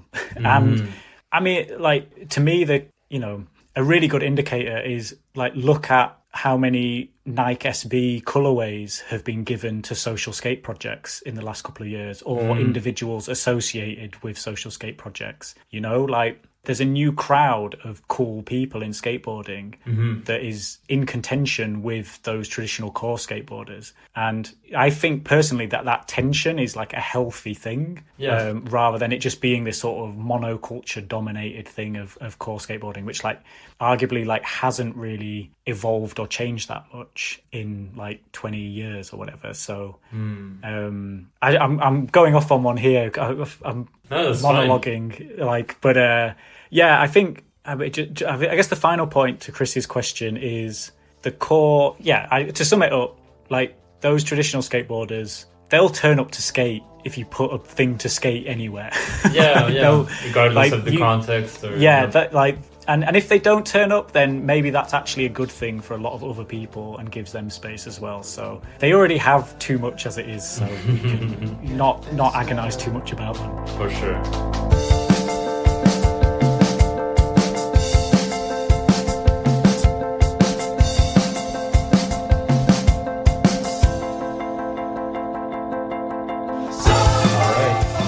Sarah Oglesby. I hope I'm saying her name. Oglesby? Oglesby. Yeah. Okay. You directed together the Where Do You Want Us documentary in 2024. She said, how do you think our film made the most impact? And is there a specific moment that stands out to you? Wow. I've so many. I'm so lucky to have such cool people that you get to work with. Sarah, one, I always feel guilty saying co-directed because really Sarah was the main driving force and like led the thing so well. But the moment. So in terms of impact, I think interestingly, we didn't over push or promote the film on like a local level because it sort of features 8 female and non-binary skaters in our scene and they share about their experiences and things like that. Mm-hmm. And part of, in a way, a relief of, I think, not pushing it too locally is that there's always like a threat that people could interpret things in all sorts of ways or put pressure on those individuals. So, thankfully I've had like quite a few opportunities now to show the film internationally. Yep. The thing that really sticks in my mind is when we showed it at Vladimir Film Festival in the sort of evening after. In fact, it's a skateboarder who is from Yorkshire, who's part of the Mash Life crew, who were also over there showing their film. So it was a very nice thing. And I just remember like his reaction. So, as a bit of context, like Leeds is generally perceived as one of the more sort of inclusive, like positive skate scenes in the UK. Okay. I think Leeds and Bristol, to some degree Glasgow maybe a little bit, but like they're the ones that I think a lot of people would identify as like, there are female skaters, there are queer skaters, everyone's quite nice and whatnot for the most part. More progressive. Yeah, or at least relatively, let's say. Yeah. So when in the documentary, like various of the skaters in the film, like talk a bit about not too much their experiences, but I guess around these issues of safety in public space and safety within the skate community. And he just said to me like, "Whoa, I didn't realize things were so bad in Leeds." And that was a bit where I was like, "Oh no, this is maybe where the film's getting like misinterpreted a little bit, at least by more sort of core skaters, that it's like, no, we're the seemingly better place than many other cities and towns and other people's experiences." Right. So it's not just isolated to this one city. I think that was the problem because it was so much rooted around the festival and around the project and work that we'd been doing in Leeds that people just viewed it maybe as like, oh, Leeds has these issues. But the reality is like Leeds is probably further ahead than many other places are. So, I mean, that's not to answer the question of what impact it had, but I think that's the thing that always really stuck in my mind of like, okay, this isn't as bad as it is. Even in Leeds, what's talked about is like very, we were very careful about what was included, what was said. A lot of things were left out of the film, partly to sort of protect people in it, but also just to, make it more palatable or not too critical of particularly skate culture. Yeah. That really stood in my mind of sometimes these like misinterpretations that like, okay, at least the more core skaters who've seen it, not necessarily recognizing that this is like the tip of the iceberg that's been presented in this film. And so part of me, and I understand why. I mean, I've had a few chances to potentially show this film in different events and festivals, and it's almost been like, nah, it's going to bum people out too much. Like, we don't want to show it. And I know it's not even that bad, but where I've been super happy to see the impact of it is like that so many members of like the non-traditional skateboard community or skateboarders who've experienced marginalization in various different forms, they in many of the screenings and many of the things that have happened, like it's been really sort of lovely but also a bit upsetting that like so many people resonate and relate to the experiences and views expressed in the film. And that it has been able to sort of prompt various conversations. I know when Space Invaders in Hamburg did a screening of it, and they hosted like a sort of debate afterwards and fed back that had been like a really like constructive thing to do. Mm-hmm. So I think it has sat, quietly as this film that at various points people have had the chance to see, and has opened up conversations, or at least has given voice to something that I think often doesn't really get said or doesn't get expressed by a lot of more marginalised skaters within their own skate communities, because it's not always easy, and in many cases not even necessarily safe for them to voice any form of criticism. Right. So, people have expressed to me that it's been a meaningful thing to watch, which is, again, I can't take much credit for. So much of that is Sarah's doing. Sure. And also the rest of the team, especially Denmark, who edited it. I think, I remember him being like, okay, people are going to cry when they watch this. And, he succeeded in that aim. But, it's been really interesting to see how people react to it. Yeah, that it's not necessarily had a massive impact, but I think it has. Well, in a way, it's almost good that it's not had some big impact and been this big thing, because when you're making a film, you're especially a documentary, you're putting real people into that position, and I wouldn't want any of them to be vulnerable as a result of that. Of course, yeah. So it's sort of ensuring that when it's been shown, and that it's been shown in spaces and environments that both are supportive for the participants in the film, but also supportive for those present at the screening as well. And I think, Indy mentioned earlier, we were able to do that with Lena in Bordeaux, and that was a really lovely moment as well for showing the film. So yeah, it's a tricky one with so much of this work, is that, just trying to have big impact can be dangerous, especially when you're working with people. So doing things slowly and sensitively is, very necessary, I think, to actually achieving long-term change. But I don't know, maybe in years to come, it can have some major impact. I don't know. Yeah, we'll see. But yeah, no, I really enjoyed it. I had seen it when it came out, or when you guys put it online, and I rewatched it a couple of days ago. And yeah, it's definitely moving and an important film, I think. So everybody who worked on that did a great job. So yeah. Yeah, I think it's one of those things that it's I'm just glad it exists, because I felt like there wasn't anything like that out there. There's other amazing films around the similar themes, but I think it felt like something that needed to exist. Absolutely. It was all. It was Sarah's idea even in the beginning to make a film. So I think she deserves all the credit. Well, on the topic of documentaries, I have a question from Jack Lovell. He said, if you had the opportunity, what would be a dream documentary to make? Wow, Jack's so good. It's funny, right? So I've weirdly ended up making quite a few documentary films sort of prior to Where Do You Want Us, where they were more sort of explicitly artworks that took the form of documentaries as video works.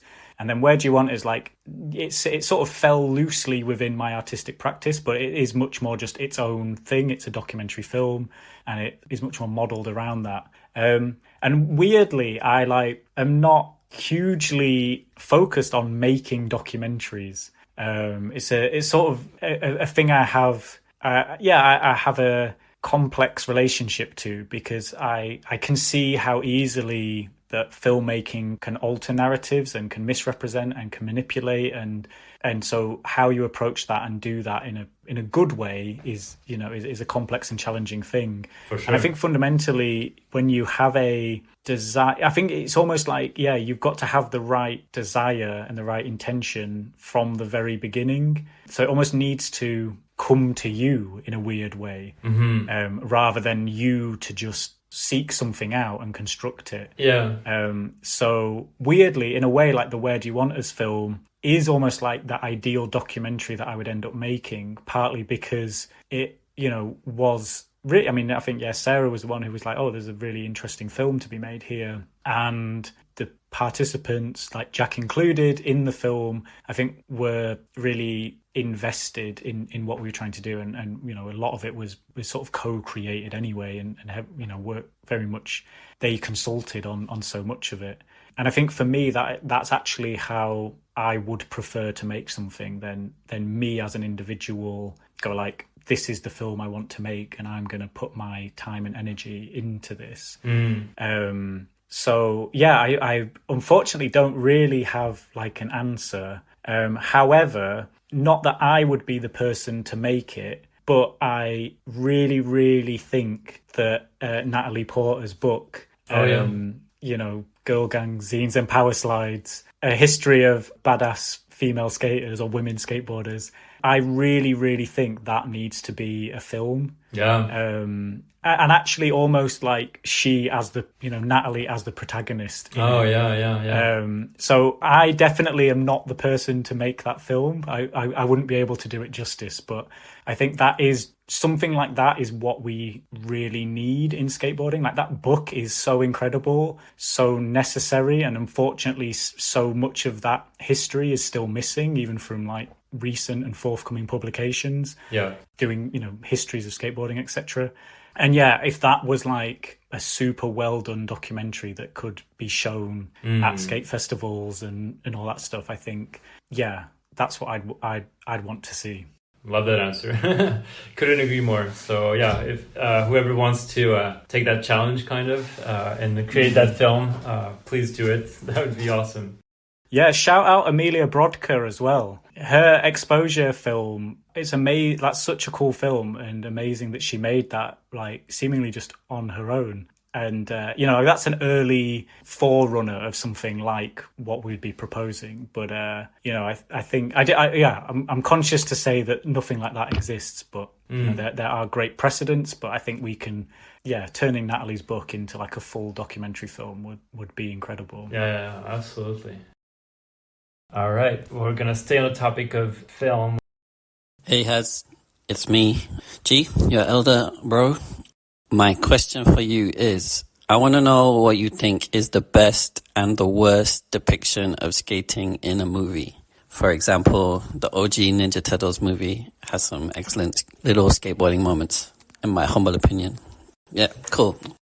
Wow, you got all the family questions. This is not all, but part of them, yes. Yeah, well, I've got to do the important acknowledgement of one of the not the very first, but one of the first, possibly the first skate video I ever saw was Zoo York's mixtape, which my brother got me as a present. Oh wow, okay. Partly because I think he wanted to see like, you know, the Ill Bill verse or whatever. But that was a very defining experience and introduction to skateboarding. For sure. Okay, best and worst depictions of skateboarding. I was trying to think of this when I got it, but I couldn't really come up with very satisfying answers. But do you have anything that comes to mind? Yeah. Okay, so the best one, and I think in the grand scheme of when people talk about cultural influences on skateboarding that gets like missed out, is Clueless. Like the movie Clueless. Oh, yeah. Okay. Yeah. I haven't seen that in ages, but yeah. It's so good. Oh, yeah?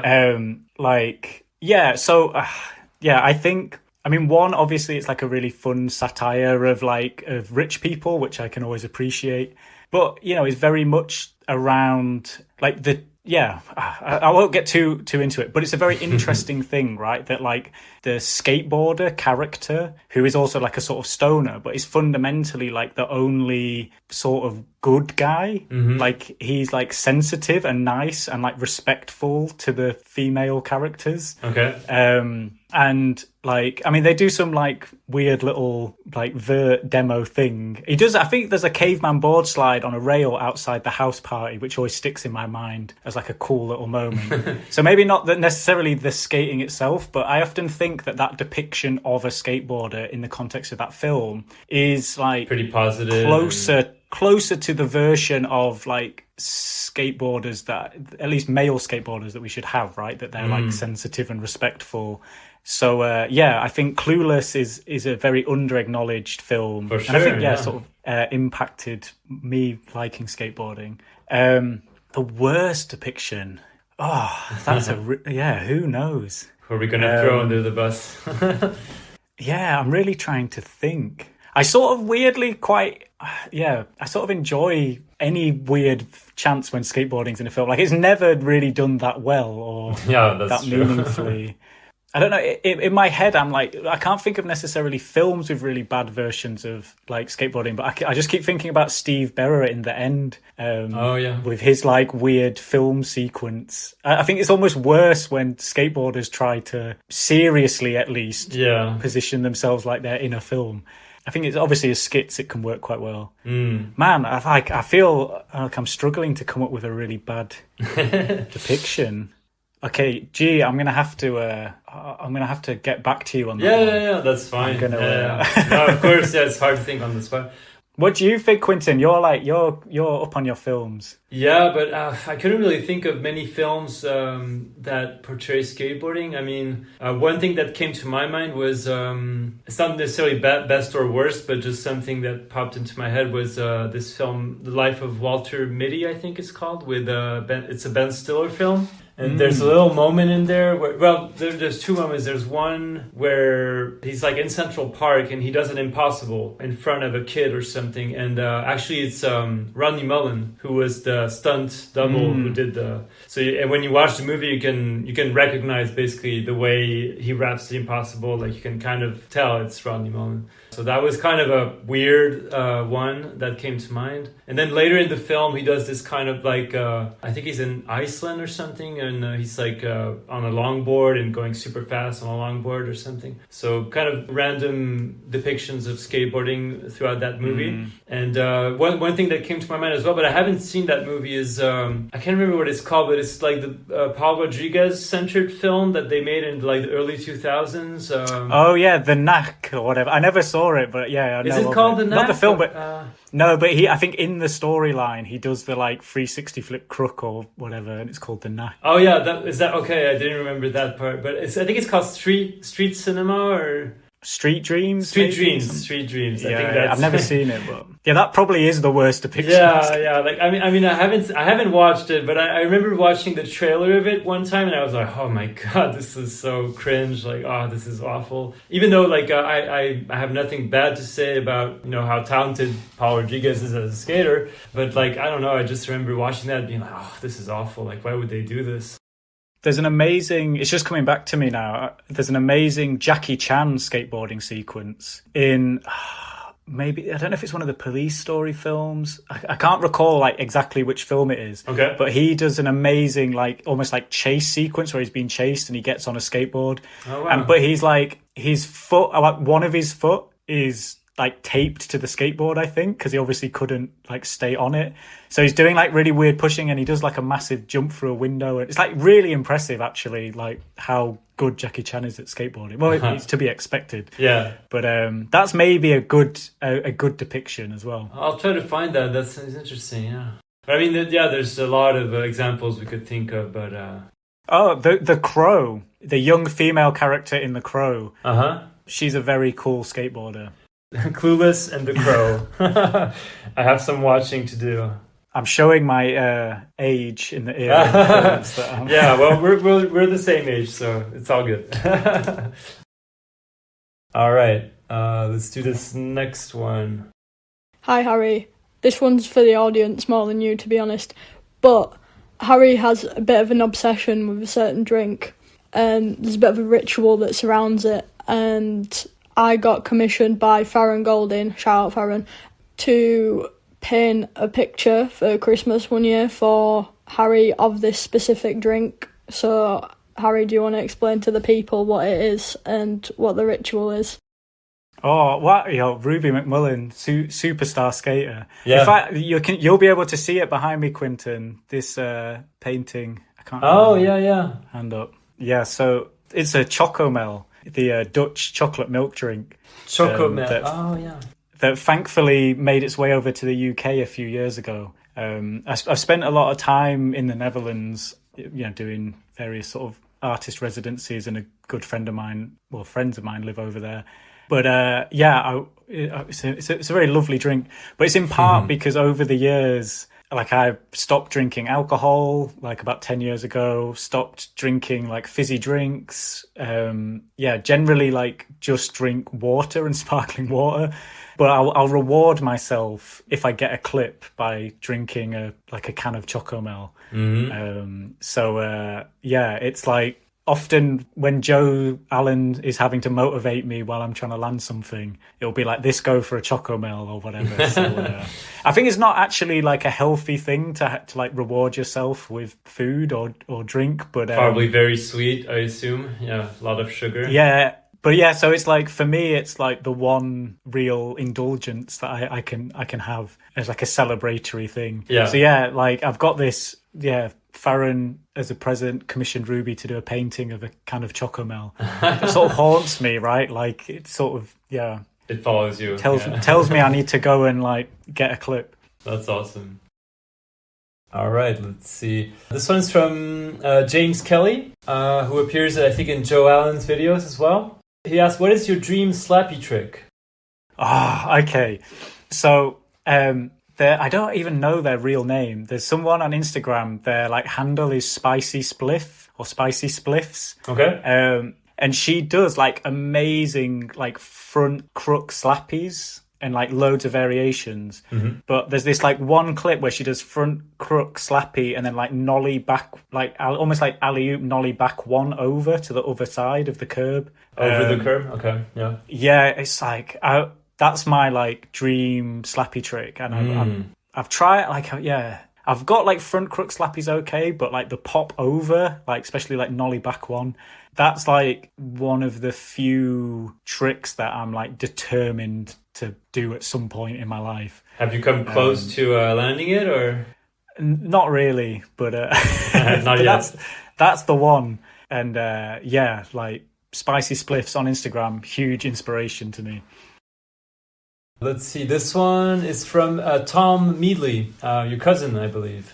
Wow. So he said, the other day I bumped into a picture of us in South Africa together as kids. What are some of the most significant trips abroad you've taken? Wow, shout out. Yeah, that was an amazing opportunity through my uncle bringing me out with his work stuff. I don't know.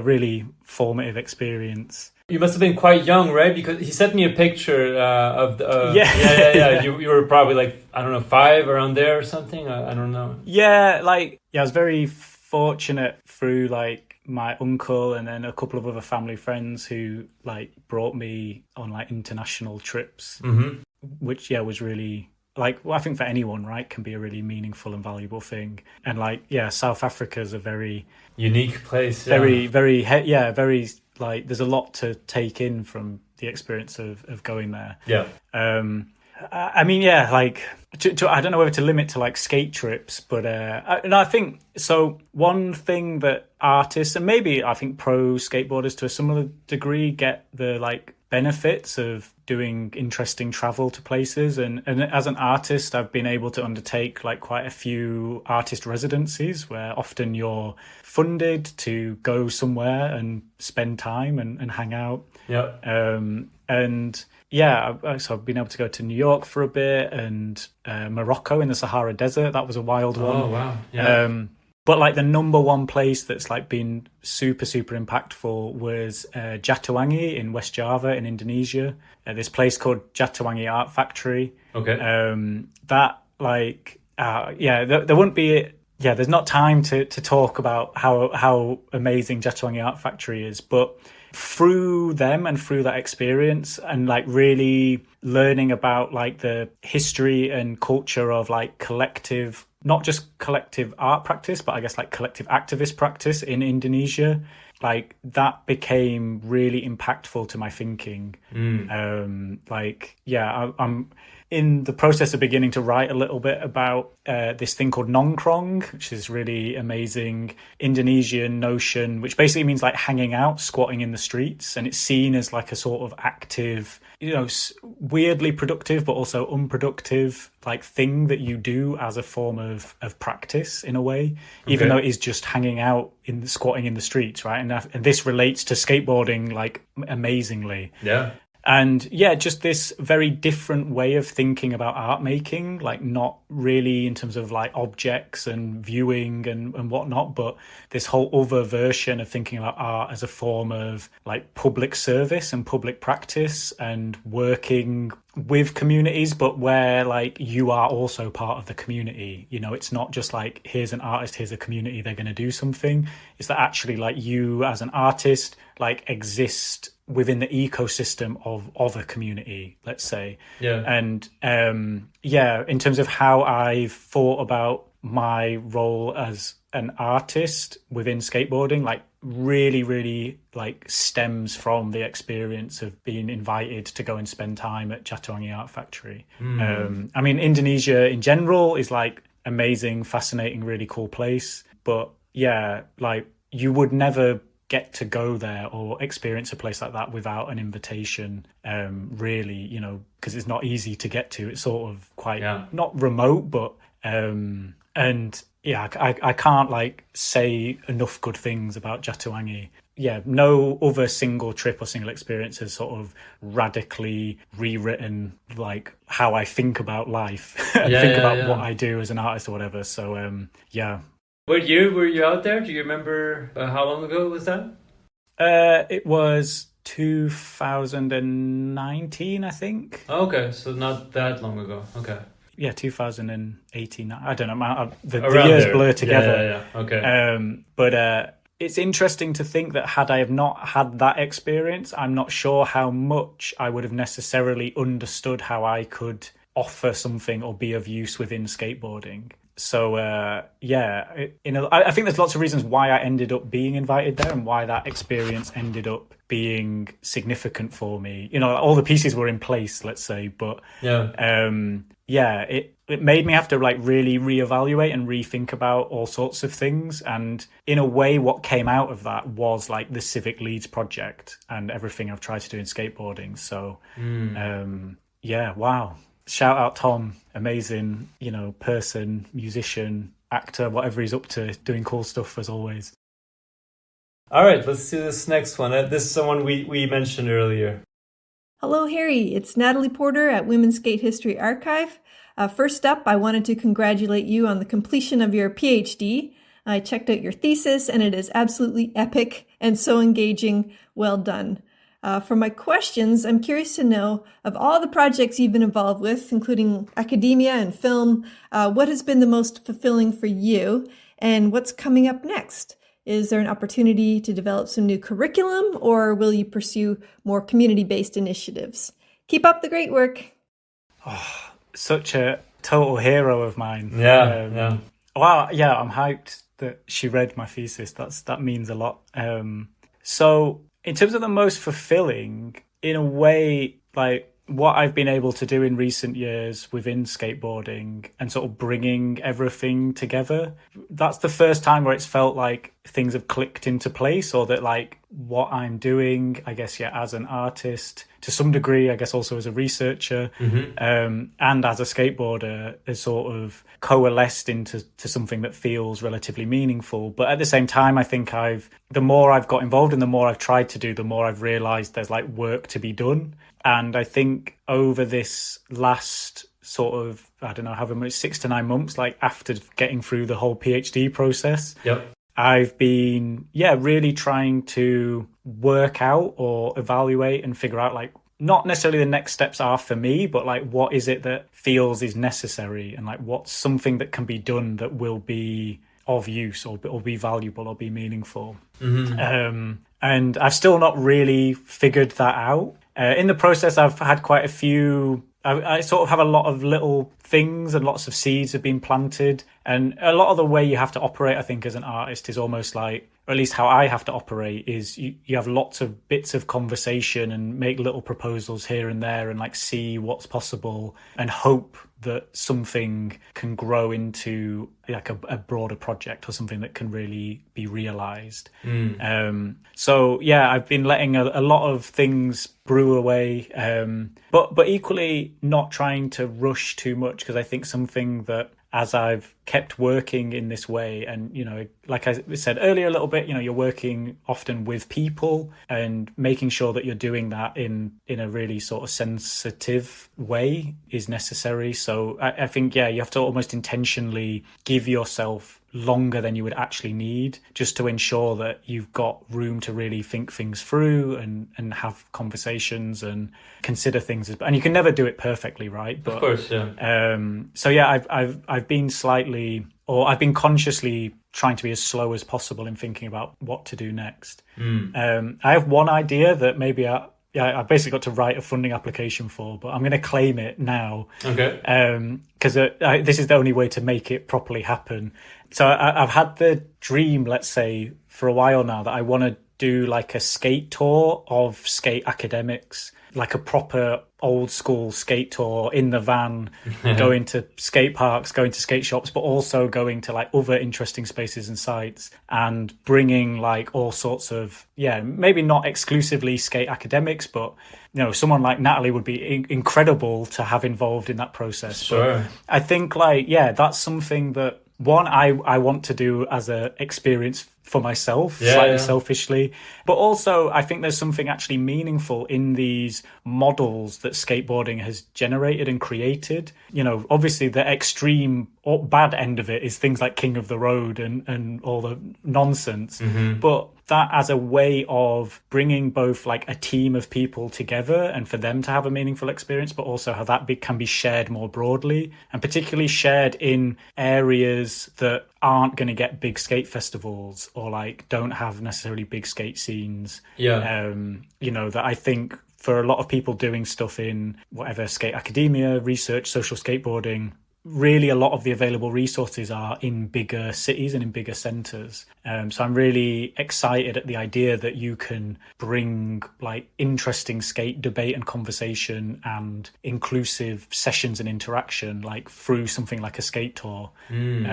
So yeah, that's, I think probably to begin with it'll have to happen like in the UK, but somehow if I can get money from somewhere, we can do some, or not even maybe other ones can happen that I'm not even a part of, you know, in like around Europe, in the US, Southeast Asia would be amazing. I mean, who knows, right? Like, But yeah, that's something that I really want to try and make happen. That's a great idea. Almost like invert the festival model, right? Like instead of everyone coming to one place, it's like, how do we get a team of people, you know, to move around, to cruise around? Yeah, that's an interesting idea. Yeah, you can come, Quinton. I'd love to. I mean, I'll be there. Okay, we're going to stay on the topic of your PhD for a second, because this next question is from Brian Glenney. Bring it, Brian. Who I assume will be on the tour as well. So he said, in your dissertation, you described your project's event, Skate with Security, at a local university. In planning this event, you discovered that campus security was acting on their own biased authority in banning skaters, as skating was not even outlawed on campus. So you took a risk and planned a skate event on campus, drew security out, and then showed them that the university does not ban skating, even asking them to call their boss, who then told the security to let you all skate. Are there more cases of strategic entitlement that make similar challenges? Do you think civic skateboarding or skate urbanism is a kind of strategic entitlement? So yeah, he's referencing the term coined by Asa Bokhtram and Karen Nahn in their paper Strategic Entitlement, and unfortunately I forget the rest of it, but it's essentially around strategies within skateboarding to make it more sort of gender equal or have gender parity in spaces, in a way that like essentially that people can be entitled to be in those spaces.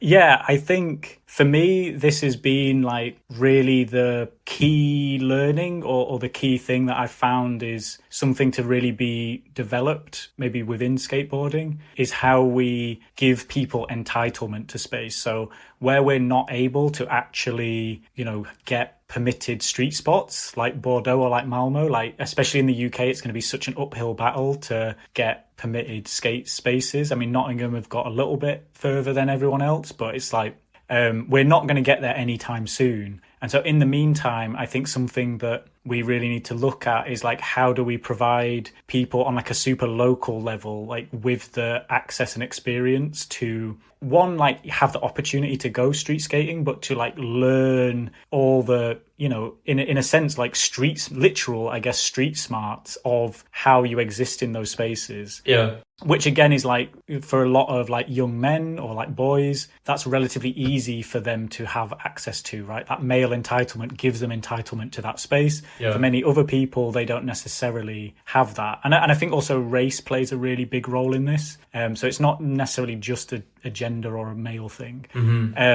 So yeah, I think this is, on reflection of a lot of the work we were doing through civic skateboarding, where we achieved, where we necessarily didn't get to remove bylaws or change policies or whatever, what was achieved was quite a number of people. And I would say Ruby, who asked a question earlier, I think is a great example of this. Someone who had never street skated before, came to the Street Skate Together sessions and is now like the best street skater ever, or will be, or is out skating all the time. And I think, you know, that's like the real success of that work from my perspective, is that there are people, and Laura alluded to earlier, like that this facilitation allowed people to gain that understanding and then gain that entitlement. So then they just go and self-organize and go and skate those spaces and do whatever. Yeah. And I think like we need to do more of that within skateboarding and figure out how we facilitate it. Again, I mentioned Space Invaders earlier. They've done really good projects like this. I think Skate Seneca and Hera in Berlin have done similar things. Filica Skate in Athens. I mean, it's like these things are emerging now. Yeah. But how we sort of, facilitate and equip people to realize like they are entitled to go street skating. They are entitled to be in these spaces, and they're entitled to feel safe while in these spaces as well. Or at the very least, if they don't feel safe, they've like got a social structure or a support network or, an understanding and a confidence for how to be in those spaces and to skate. So, I think, I can't remember the exact ins and outs of Brian's question, but I would say that this is really like at the forefront of my thinking. I should probably write some sort of research paper about it, which I'm sure is what he's angling at, or reminding me I should do. I think like this idea of entitlement is really key to understanding and thinking through users in any space, in any public space, but we can identify it and work with it very specifically within skateboarding. And people have used this like term, like the Henry Lefebvre, like right to the city notion quite a lot within skate urbanism. But, you know, that is about people having that feeling like they deserve something. They have a right, for example, to be in a city. And I think it's not just a given. We have to think about how we provide that and support that through whatever means that's available to us. But I mean, more broadly, I think like the skate urbanism as a wide practice and as a wide field is working towards that goal in one way or another. Whether they put it in those terms or not, I think going back to that idea of like core skaters like don't need skate urbanism, like they can go and skate in those spaces already. It's how do we provide for everyone else that's the real challenge. And I think where skate urbanism is done best is when it's prioritizing those people who are absent from those spaces. So shout out Asa Boktrom and Karin Nern. I'm probably butchering their names, but that paper on strategic entitlement and that notion was super valuable for how I begun to think through my PhD and through the work we'd been doing in Leeds. Yeah, I wanted to ask you a quick question about your PhD, because I haven't taken the time to read it, but I wanted to ask you just how did you come up with that topic? So from my understanding, the main topic is the art of skating institutions, incidental positionality as an artistic strategy in reappropriating civic space. I hope I'm saying that correctly. And so I think that's right. I can't remember the full title. Along those lines. But yeah, so could you tell me just about kind of what led you to do a PhD in the first place? What made you choose that specific topic? And how was this whole process of doing it? Because you did it within, I think, 3 or 4 years, so relatively quickly. Because I think, from my understanding, I mean, I haven't done a PhD, will never do one, but I can see that being a very, very long and grueling process. And I think most people will take 5, sometimes 6 or even more years to complete it, because it's just so hard to focus on it while you're also, dealing with work or other obligations in life. So yeah, could you tell us just a little bit about that whole process of doing that work? Yeah, I mean, I ended up doing the PhD really. So a few years ago, I got invited to initially come cover someone's sabbatical leave at the art school where I'd originally gone. Leeds Beckett University, Leeds School of Arts. Yep. And that grew into then being sort of offered a bit more teaching work on the fine art course. And sort of through that, in effect, because I only had like a BA myself, and, there was a really great head of research there who was quite supportive and sort of encouraged me to saying like, oh, we can support you to do a PhD. Support meaning like I don't have to pay any fees. But in effect, I just had to do it all in my own time. And if I was to go back, like I wouldn't do that or recommend that. I would be like, get funding so you can work on it full time. Yeah. That was what was available to me. And to be honest, I was a little bit hesitant about doing one or beginning one. Was that something you were thinking of in the past? Like when you were younger, did you envision doing that in the future? Or was that not really in your thoughts? Yeah, not at all. I've always cared and I'm interested in art education and like supporting people through art school, like whether that's to become an artist or just to maintain art schools as these really sort of wonderful inclusive spaces. But I think it was more, if anything, like pragmatic of like, okay, if I'm going to stay within this context, it's increasingly becoming a demand that lecturers have PhDs, right? So yeah, it was like in a way, it wasn't explicit, but it was basically part of the deal is like do a PhD and, you might keep your job. Yeah, okay. So, or at least long term, I think more and more people that work in positions that I do will need to have them often almost to get that position in the first place. Yeah. I probably just squeezed in like as that culture was shifting because PhDs within artistic practice and with art schools are still like relatively new, or not new, but like they're not a super established thing. It's more that your art practice and your experience as an artist is, or was at least, as more valuable than a PhD, and now you're sort of expected to have both. Okay. So yeah, it was more like through necessity that I sort of was compelled to do one.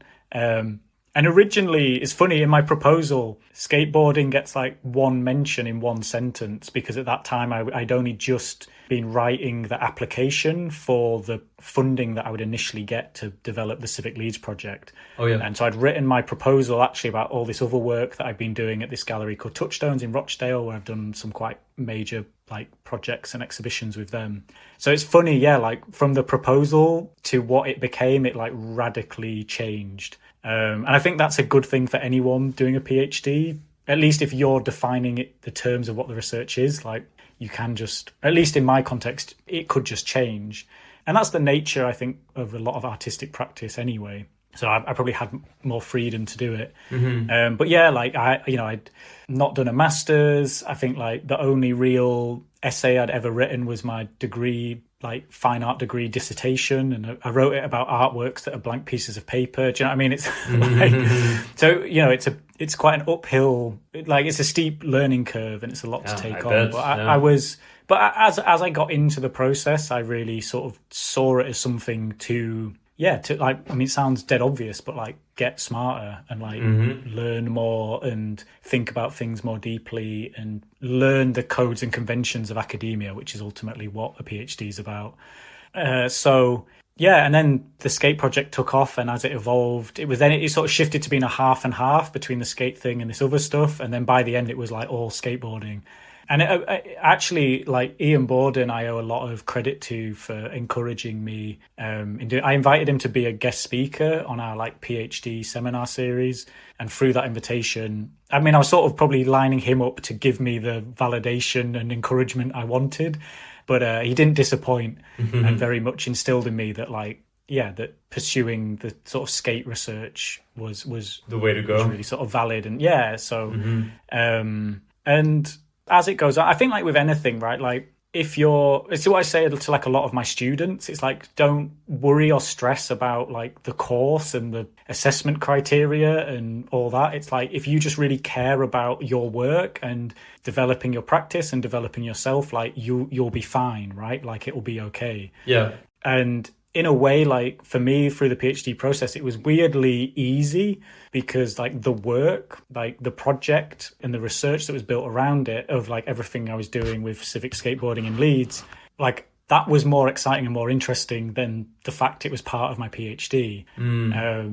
So all that, just like you naturally want to learn, you naturally want to discuss and think things through and fuel that project and your thinking around it as much as possible. So I was so engrossed and committed to that it was like I'd sort of done all the work anyway, in a weird sense. Yeah. I mean, actually writing the thesis and doing all that bit was like, yeah, definitely a demand, but you have so much to say. I think that was, for me, it was like, even now, like the thesis wasn't long enough. Like the word count, which was a bit shorter because it was practice based, but it was like I barely feel like I was able to scratch the surface of all the things I really wanted to say and discuss and go through, because you've been so like invested in something. Yeah. But I mean, fundamentally, like the biggest advantage that I think the PhD process is, like the doctorate is like a cool thing.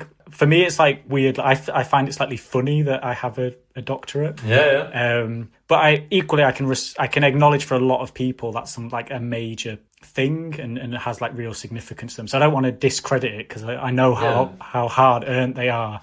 But just like knowing my own background and my own experiences, it's sort of quite odd for me to end up with one. But I can see that. The real like value in all of it is that it prompted me to initially go and present at like the Stoke Sessions conference in San Diego, which is where I was able to meet people like Brian and like Indy and Paul O'Connor and like so many other amazing people. And like that community, that like crew, that friendship group is now like so precious to me, and is like very like nurturing and also like nourishing. So yeah, like the abstractness of the PhD is whatever in my head. I know maybe that sounds a bit dismissive, but like the true value, like with anything, is in like the friendships and the experiences throughout it. Yes, exactly. Yeah. But I do like, it probably did like make me smarter, which is a positive result. A little bit at least. Yeah, no. Congratulations again. How long ago did you complete it? I remember seeing a post on Instagram with you and Esther, and I think Paul was there as well, right? Or yeah, it was last July, so it was last summer when almost I had, a year like, ago. The Viva. Yeah, it's gone fast. Yeah, I better start doing some other stuff. Can't rest on the PhD anymore. How did you? This is just out of curiosity, but like, how did you do anything to celebrate? Like, because I mean, it must be such a big chunk of time that you've dedicated yourself to doing this and everything. And so, did you reward yourself in some way? Like after doing it, like after completing it, did you do a party? Did you go on a trip? Did you do anything to kind of celebrate it or? No, I probably should have done. No, like it's not too late. You can still do it. Well, I mean, it was very lovely. Like, yeah. So after the Viva, and I had the amazing luxury that my external examiners were Esther Sayers and Paul O'Connor. Well, and Alan Dunn as well, but for our skate listeners, they'll know those two more. Right. Yeah, and like it was such an amazing moment to just have them ask you intense questions for 2 hours. I wish it like never ended, but yeah, they like knowing that I like don't drink and stuff. We went out and had like sat in the sun and had some ice creams and nice. Had a nice little conversation, which was really lovely. Squatting hanging out in the streets like true skaters. Yeah. But no, I think like yeah, my wife like took me out for a nice dinner a few days later when I can't like slept. Yeah. It's weirdly anticlimactic in a way. And I think, I don't know, maybe this is just me, but like the achievement isn't the PhD or of course, like, the reward, like in a weird way. So yeah, I think it not that it didn't feel like something to celebrate, but it was like I organised like a skate session in the underground car park as part of my submission, like in the university the night before, which was like it is a long story, but that was like one space that I kept trying to do like an inclusive skate event in. Okay. And like my own university like weren't supporting my project at all the entire way through it. And so when it came to my actual like PhD examination, I sort of used the fact it was my examination to like slightly strong arm them into letting me do this like really inclusive skate session. Okay. That in effect was the practical submission of the PhD alongside the written text. And even though that was the night before the Viva, like that felt like the celebration. Like it was so nice to see everyone again and like have this amazing skate session and like claim this space. And yeah, it was almost like, I'd sort of achieved it the night before in a weird way. So like when it came to the actual like, oh, you've got your doctorate thing, like it was like, don't get me wrong, it was cool, it was nice, and more than anything it was a relief that it was like I passed without corrections, which was like meant it was all done with. So but yeah, I don't know, like it's a weird thing to then I don't know, I'm not very good at celebrating myself. I'm the same, and that's partly why I was asking you this, because I'm kind of the same, where I don't really I'm not very good at it, at celebrating stuff that I accomplish, whatever it might be, and but I think it's important to do it, not necessarily in huge incredible ways, but just a little something to kind of mark the occasion or something. And but what you said, like this session before and just having an ice cream with people you admire and respect and who have been supportive of this whole process with you, like that those are meaningful experiences that you'll keep with you. Anyways, congrats again on completing that PhD. It's don't worry, I'm gonna celebrate being on your podcast, because that's a genuine honor and feels like an achievement that I'm maybe not deserving of, but no, you definitely deserve it. All right. I have a couple last ones. Let's see. Hey, Harry. So it's been lovely writing with you this last couple of months and having lots of great conversations about practice-led research. My question for you is probably an obvious one. So what is the point of skating at the art gallery? Cheers. Have a good interview. Can't wait to hear it. Bye. Oh, wow. Esther Sayers, she's wanting me to give away the conclusion of our co-written paper. So we've been writing and thinking about all these various instances and artworks that allow people to skate inside art galleries. And it's been really interesting to start researching and finding out like just how many of those types of artworks there are, and in fact how early some of them, like we've maybe found like the first instance that predates things by in an interesting way. But I don't want to reveal too much. No, of course. But funnily enough, I like that she's asking me this question, because I feel like neither of us have really answered that question or like solved really what we set out to do, which is thinking about like, what is actually the point of this crossing over of skateboarding into like mainly large art galleries and public galleries, museums, etc. That's been increasingly happening, and thinking about that more critically, and particularly around like how it can link to sort of gallery education more broadly. But I'm trying to think of can I give a very different answer to what we might write about, what we might cover? For me, I think the point of skateboarding at the gallery, if we remove it out of really analysing those works themselves and discussing them in detail, I think it's like an illustration of a type of artistic practice that can help, at the very least, like shift people's often quite set in stone or like outdated views of what like art practice is, or what artists do, or how we interact with artworks and with galleries themselves.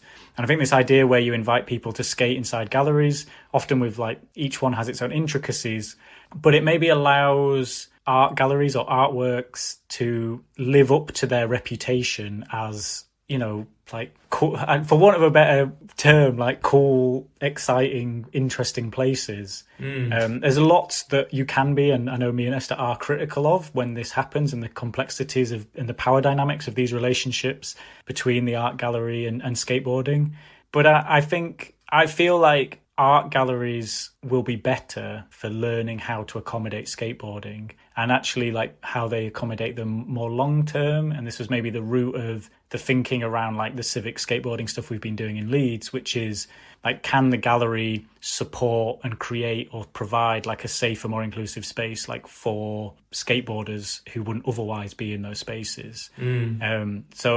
I think, like, as someone who's invested a lot of time, as I know Esther has, like into art education, into the art world, into art galleries more broadly, it's like, yeah, put your money where your mouth is, right? Like, if you say you support communities and you want to like support creative cultures and like activity in cities, like you have to support skateboarding. So it's almost about living up to your word, I think, for skateboarding to have a space either in the gallery or like on the gallery, maybe more importantly.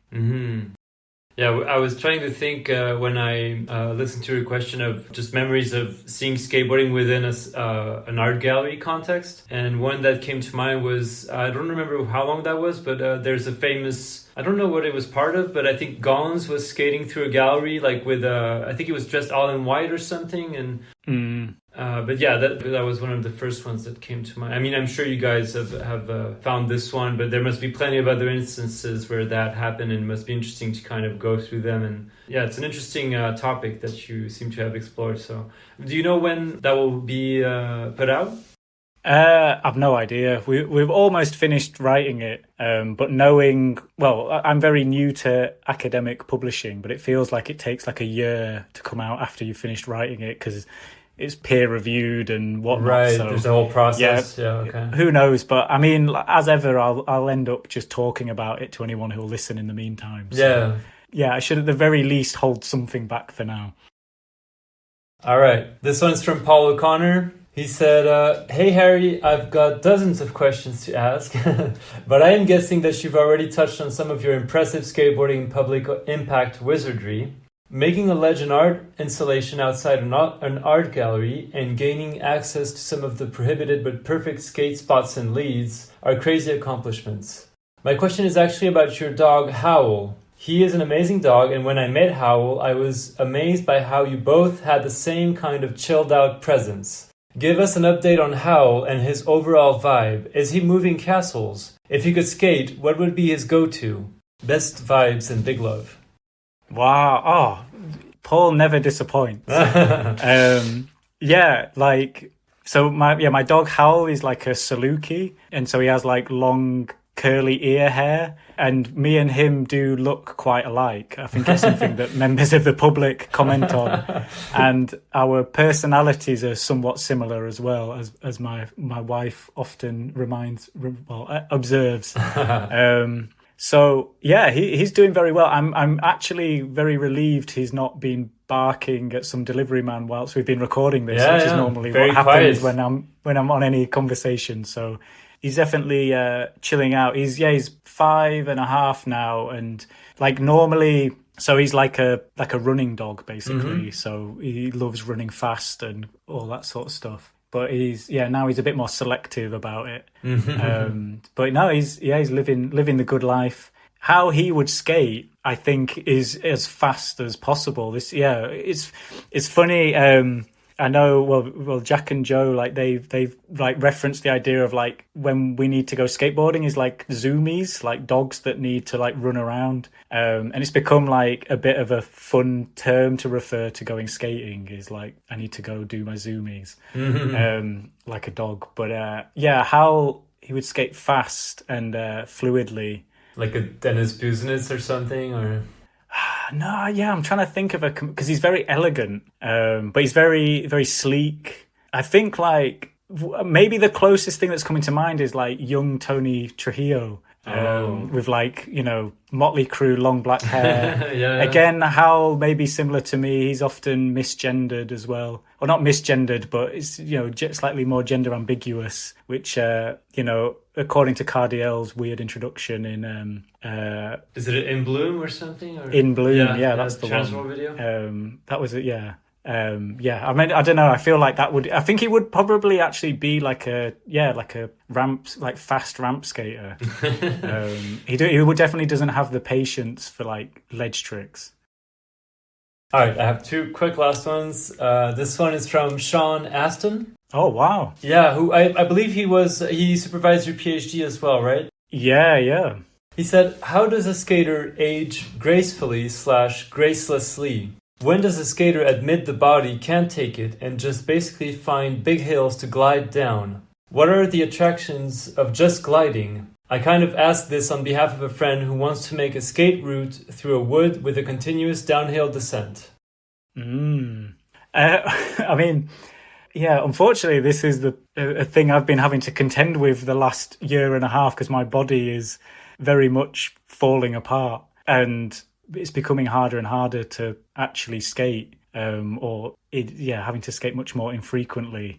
And it is a complex thing because part of me would love to just go and cruise around and not put strain on my various joints that are prohibiting me from skating, but I can't not try and do tricks. It feels weird that it's almost like, as much as I would love to be able to switch to a mode of skateboarding where I just glide around and cruise around and I can enjoy that as like occasional moments, but as an actual practice, it feels very alien to me. And so I don't have the answer for how one goes through that process. I'm sure many people before me have and continue to do so. And yeah, I mean, Pilates has been one of my attempts to sort my body out. And how long have you been doing Pilates? Probably about 6 months now. And I would like to think it's helped, but I feel like the rate my like joints are deteriorating is faster than the benefits of doing Pilates. But maybe it'll balance out eventually. Yeah. How often do you practice Pilates? Do you do it like a few times a week or? Yeah, mainly like once a week. Okay. It's like a sort of routine thing. Yeah, I like last year I was in like a car crash and got car drove into the back of me on the motorway and I got really bad whiplash. Okay. And weirdly sort of that neck injury has then led to the whole chain of my like back and my hip just getting really messed up. And I've sort of struggled to we'll get there in the end, but it made me better at skating switch. Oh, okay. Because I couldn't turn my head so my switch stance has been much more like square on the board. More comfortable? Yeah, like I think, you're more like square on the board if you're not turning facing the direction you're going. So that was the minor benefit of whiplash. But to me, I think Sean's use of gracefully and gracelessly, I think the graceless part is more... Yeah, it's more the path I'm probably going to have to follow. Right? I think that's but that maybe that is skateboarding at its core. I don't know. Maybe core's the wrong term for me to use, but it's that we sort of punish ourselves through it is part of what the practice is. Yeah. So I can't really foresee not skateboarding and it hurting. I think. Yeah. That's you accept that it's part of it. Yeah. Yeah, maybe I'm just reconciling myself to that, but I'm actually really envious of people that skate just doing like downhill or flow stuff. I'm a bit obsessed with like Girl Swirl. I don't know if you've come across them. I don't think this so. Like skate crew company based in Venice, and they do like the surf skate stuff and skate with bare feet and like Girl Swell. Yeah, Girl Swirl. We'll need a whole other episode to start going off on them. But they've sort of returned to this early form of skateboarding, or like repopularized. Like again, maybe thinking about Natalie's book and like these how skateboarding originally was. Yeah, they've almost like returned to that, brought that back. And yeah, I think if I could like reinvent myself or transform myself, I would be like part of the Girl Swirl crew, and then maybe my skateboarding will prolong. Okay, well, let's wrap it up with this very last one from Izzy Almond. Hope I'm saying it right. She said, what are your goals in the next year within skateboarding? Do you have any big plans? Well, maybe mentioned some of this stuff earlier, but no big plans, because I think part of what I've realised is that like lots of small things might be more beneficial than one big thing. But I mean, a lot of this stuff is, unfortunately not fully dependent on me. It's dependent on who will like give me some money to do stuff. But yeah, hopefully some more things will come to fruition. But definitely some exciting stuff on the way, both in Leeds and hopefully elsewhere. But more than anything, it's like I would rather be more in a position to support other people to do big things as well. You know, it's like it can't just, well, not to say it can't just be me. There's lots of stuff happening, but I think how we seek to support other people to realise their big things is really like the next step as well. So I think that's something that I'm increasingly invested in, but I don't quite as of yet know what that looks like. But yeah, I mean, shout out Izzy. You know, again, like she's going to be doing big things, I'm sure. I would love to be part of supporting that. All right, well, we can wrap it up here. Thank you so much, Harry. It was a luxury. Thank you so much. And I know podcasting ain't easy, so thank you. That's it for my conversation with Harry. Follow him on Instagram at Harry Meadley. Go check out his excellent work on his website, harrymeadley.studio. Go watch and rewatch his clips and parts in Joe Allen's videos, and keep an eye out for his upcoming projects. Thank you for tuning in. See you soon for a new episode of Beyond Boards.